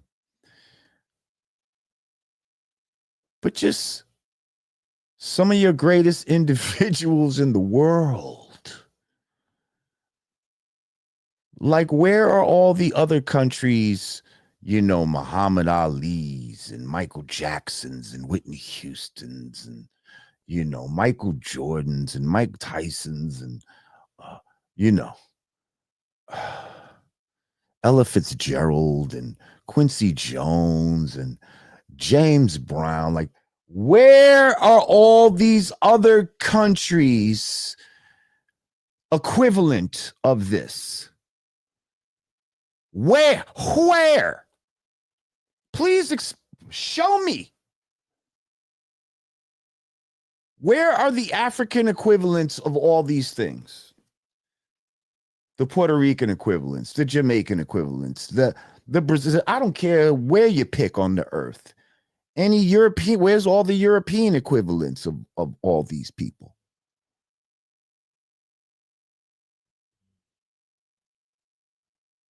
Somehow the Jesse Owens, the Arthur Ashe, the Althea Gibsons, somehow we here in America, we the only ones? For some reason, we come with all the shit?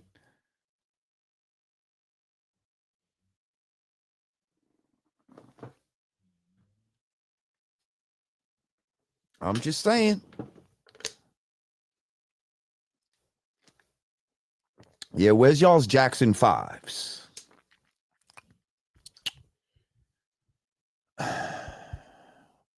Where's your Harlem Globetrotters?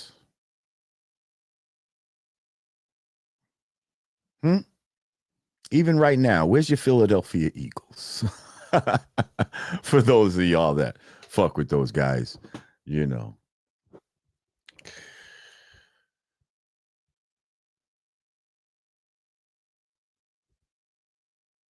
Where?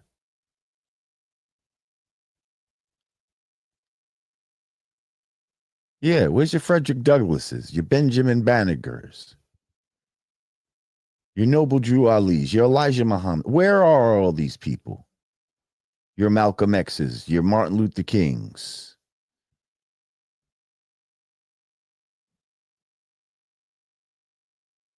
We affect the world.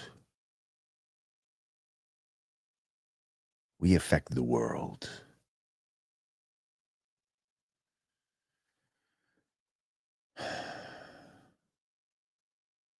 And it's not about hating on people who are not American.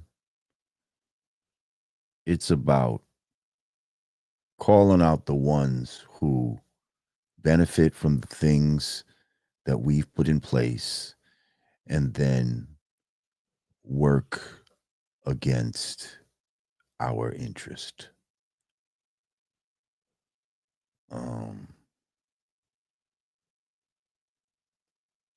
Yeah, shout out to Fela Kuti. That's one dude. That's one dude. Shout out to Fela and him, and I know him, and they say him and James Brown might have had some sort of dealings together.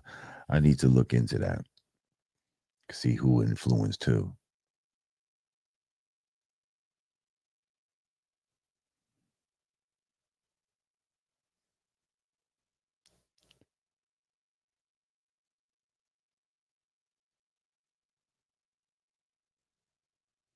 Yeah. So listen, man, I want to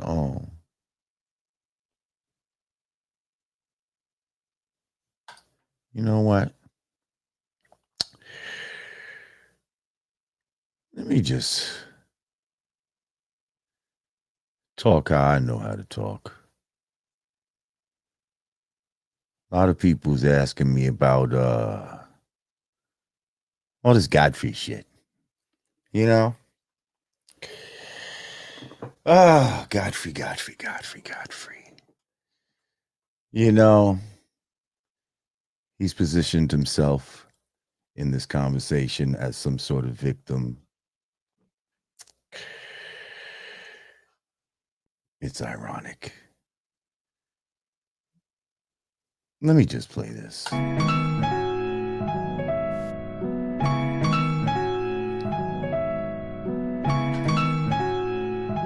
there we go. Check it. Yeah. Never again will you catch me slipping out of position and off my square. But for now, that's just my cross to bear. A loss prepares you for a victory. Learn from your history to know what's true and discern from the trickery. Some will turn viciously against you. No mystery what they'll do when the rents due. It's to the extent they resent you. Not willing to repent, so they vent fumes. Doomsday, watch me send a coon on his way. This nigga tripping like he took shrooms to the face. Speaking of face, never trust a man with no facial hair. Discuss my plans in a palatial chair. When he speaks. Oh my God. Do it again.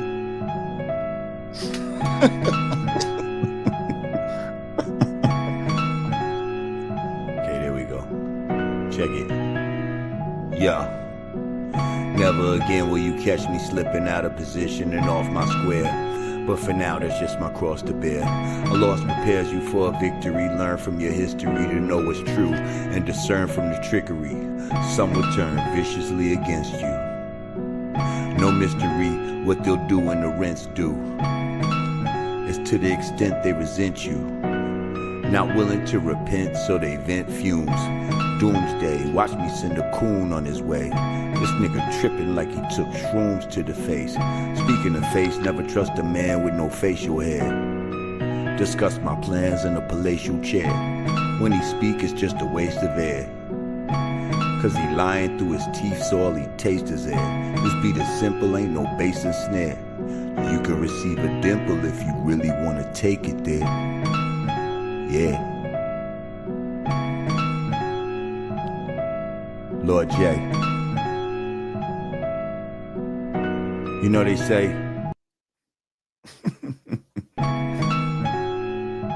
One more time.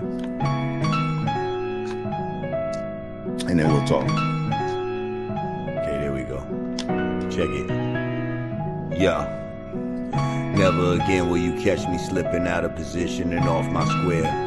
But for now, that's just my cross to bear. A loss prepares you for a victory. Learn from your history to know what's true and discern from the trickery. Some will turn viciously against you. No mystery what they'll do when the rents due. It's to the extent they resent you. Not willing to repent, so they vent fumes. Doomsday, watch me send a coon on his way. This nigga tripping like he took shrooms to the face. Speaking of face, never trust a man with no facial hair. Discuss my plans in a palatial chair. When he speak, it's just a waste of air. Cause he lying through his teeth, so all he tastes is air. This beat is simple, ain't no bass and snare. You can receive a dimple if you really want to take it there. Yeah. Lord J. You know they say, no good deed goes unpunished. Ain't that the truth? It's all good. Lesson learned. I should have known this motherfucker wasn't thorough when he was talking about, maybe we'll just take a break. I said, take a break? We ain't going back to this motherfucker's show. Ain't taking no breaks. Yeah, I'm the one that painted us in the corner. I think you kind of regretted that. Felt like I, made you miss out on some opportunities and shit like that. Made you a little resentful, huh? Tried to figure out, how can I get a big score? How can I get back? I might have to be a scumbag to do it, but I think it'll be worth it. Yeah. It's all good, man. It's that internet game, huh? Okay.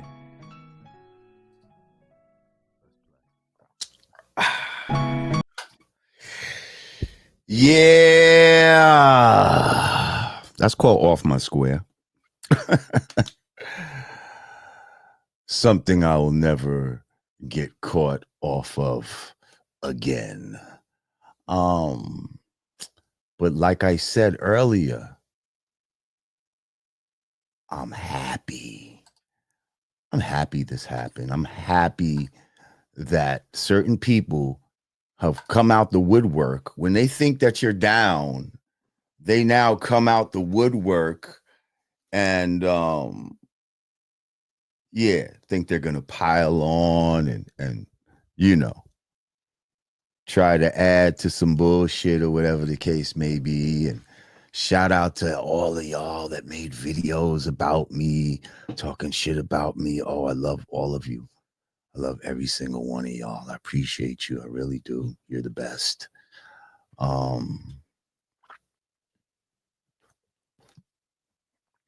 Yeah. Listen, I'm going to say this, man. First of all, no one has sued anybody. Okay. So that was some, I don't know, I let the nigga know, yeah, you are using my image without my permission, but no one sued him. No one threatened to sue him. All I can say is, man, I went on there thinking that homie was my friend. You know what I mean? That's all. I went on there doing him a favor.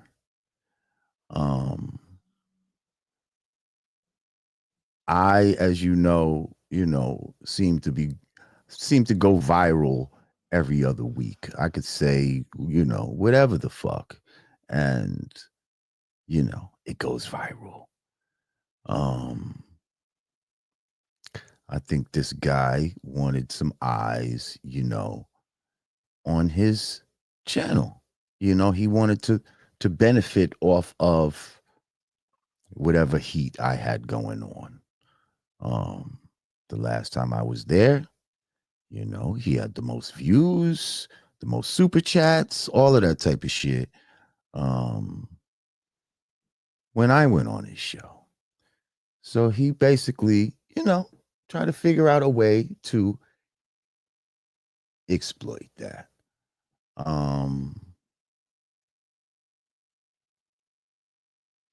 Do I need to apologize to him? No. Why would I? This man was in collusion with, imagine there was somebody, right, who didn't fuck with Nigerian comedians, you know, and I think that it's a good idea to bring him on the show and unleash him on Godfrey.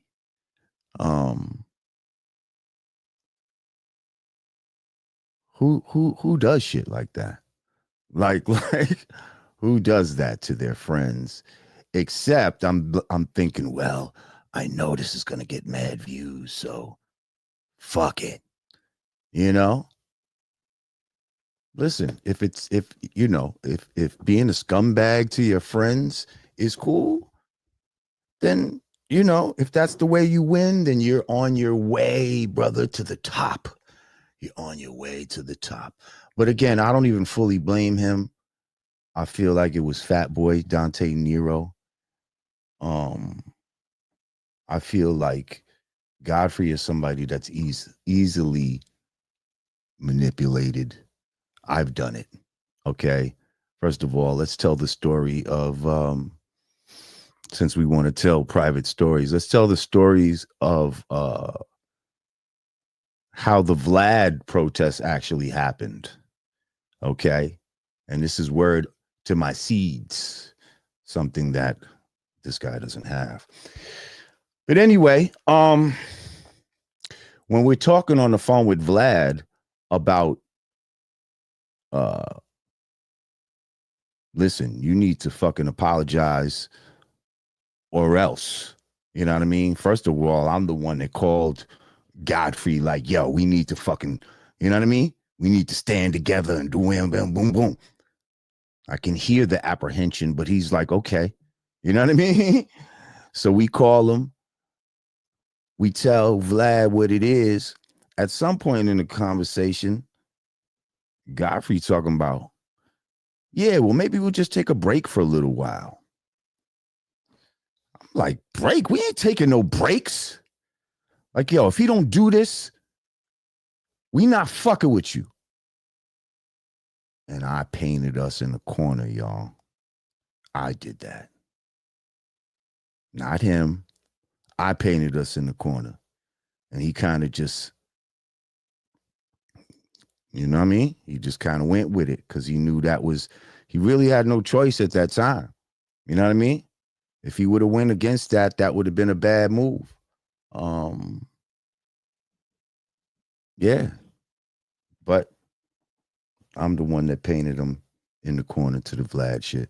So now, you best believe he's going back to Vlad. That's all I could say.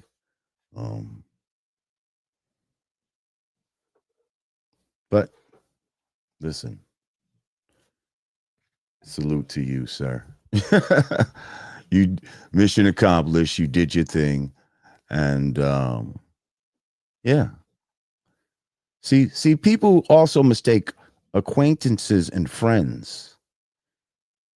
I'm not going to say that he was my friend like that. Again, when I asked him to take the joint down, I don't necessarily felt like he did it because of a friend. That was kind of, yeah. That wasn't no friend shit. Because a friend wouldn't have handled the shit the way he handled it behind the scenes.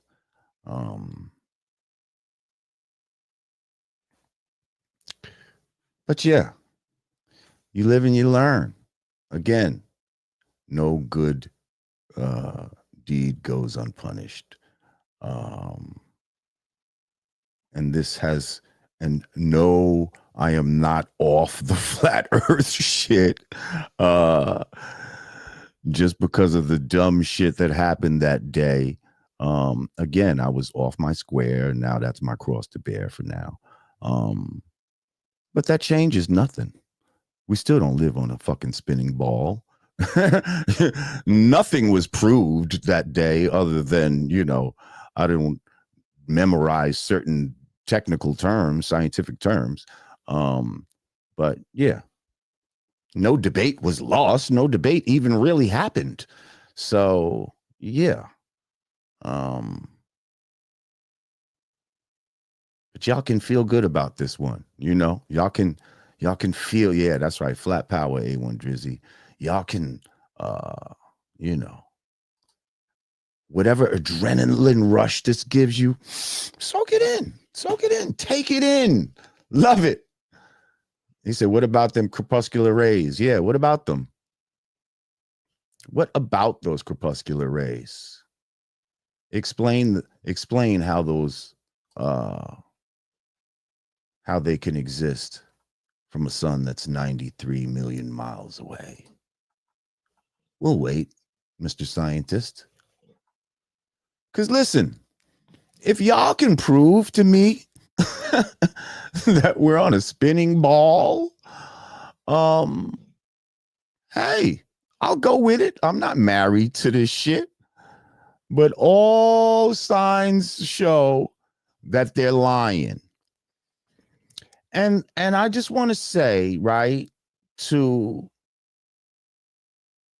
a lot of these brothers in the 5% nation, the nation of gods and earths and all of that, you know, it's ironic that we are supposed to be the ones in the small minority that have the truth.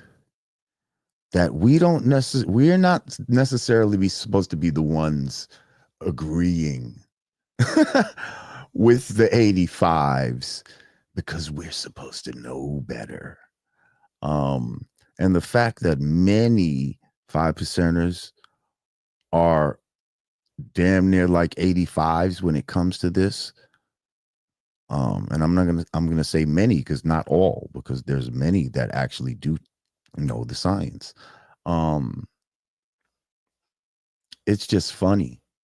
And now what's even funnier, right, is I see people, it's like history repeating itself.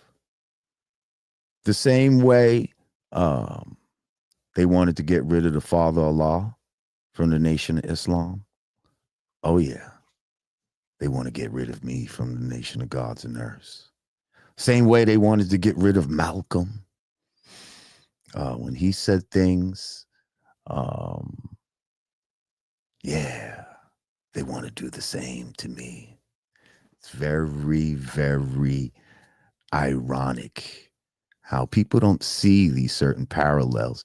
And we applaud the Father for standing up and, you know, thinking for himself and going against the grain inside the Nation of Islam, Yet a lot of these brothers are turning into the same thing that they thought was bad. It's very interesting. But again, I love no, it's not about believe the knowledge. It's about I'm actually showing that I do believe the knowledge, sir. I'm actually showing that I love the lesson so much that I want them to be 100% right and exact. Because we say that we're all wise and that we know, you know, that we know certain things. So if we are all wise, and if we say things like acronyms for peace or proper education, Allah corrects error, right? We don't just leave error, we'll correct an error. We'll acknowledge that there was an error and correct it. That's what a true 5%er does. That's what I was taught to do. I was taught not to take anything on face value, right? Is that not what you were taught? So we should take nothing on face value, including the lessons. And unfortunately, sometimes we get caught up in dogma as opposed to, you know, actual knowledge. You know, we talk about trick knowledge in the lessons, but nobody knows exactly. Nobody can tell you exactly what that trick knowledge is, right? You just know that trick knowledge exists, but what is the trick knowledge? Have you truly asked yourself that? And people will just say something general like telling lies and how to master the original man. Well, what kind of lies? How are they mastering the original man? With what? With what techniques? Are they making him believe that he lives somewhere that he does? Like, what is the trick knowledge? Yeah. Answer that.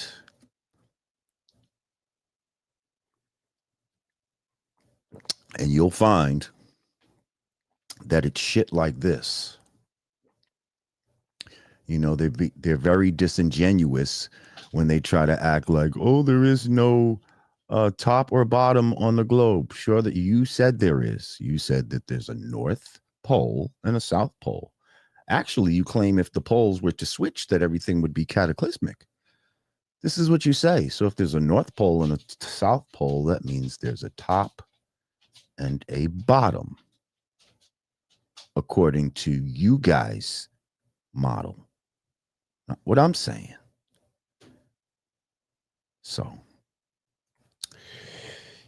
y'all are gonna have to deal with that. And the basic thing, right? Let's go into distance. How is distance measured? It's just measured from one place to another. You go from point A to point B, point blank. It's that's what the distance is. It has nothing to do with any curvature. So yeah. That's right, everybody. Just do your own research and stop thinking that, you know it all. But listen, I love y'all. I appreciate y'all for coming through today. Make sure you click that like button. I'm getting ready to start making some member only videos. So if you like to join as a member, there'll be different, different levels that you can join. And yeah, some of them will even be talking one-on-one if you like. And we could talk about whatever you want.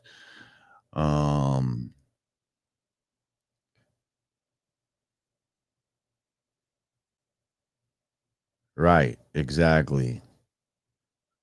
Exactly, Ellie. But yeah, listen, I appreciate y'all. Good, bad, indifference. Shout out to all the bots. Shout out to all the you know, all the regulars, all the God Power family members. I appreciate y'all. Shout out to Rahiem.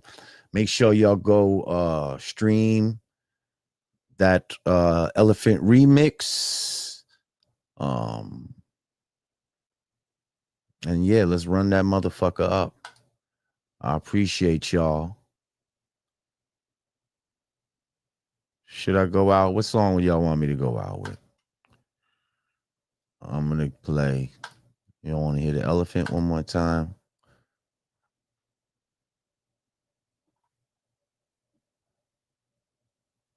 Or Off My Square? Which one you want? The civilized people. Peace, Lord. Somebody said both. No, I'm gonna just play one. Play something fat.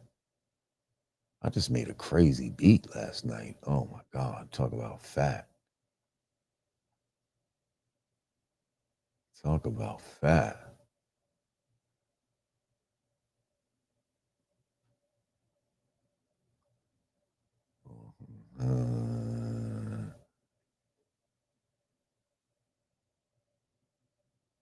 Oh yes, please. My email is lordjamar@me.com. I actually had a Nikon P100. I gave it to my nephew. But I know about the Nikon P100. I've seen what stars really look like as opposed to what NASA shows them. All right, everybody, I'm seeing a lot of off my squares. As opposed to what NASA says. All right, listen, I'm gonna play this joint and I'm out. I appreciate y'all. Love y'all. And I'm gonna see y'all. Shit, I don't know. I might come back tomorrow, man.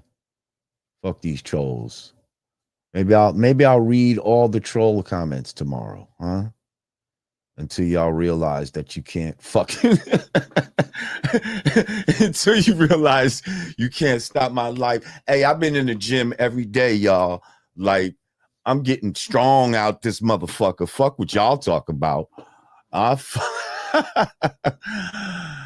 I'm ready to fucking take a head off right now. I don't know what the fuck you talking about.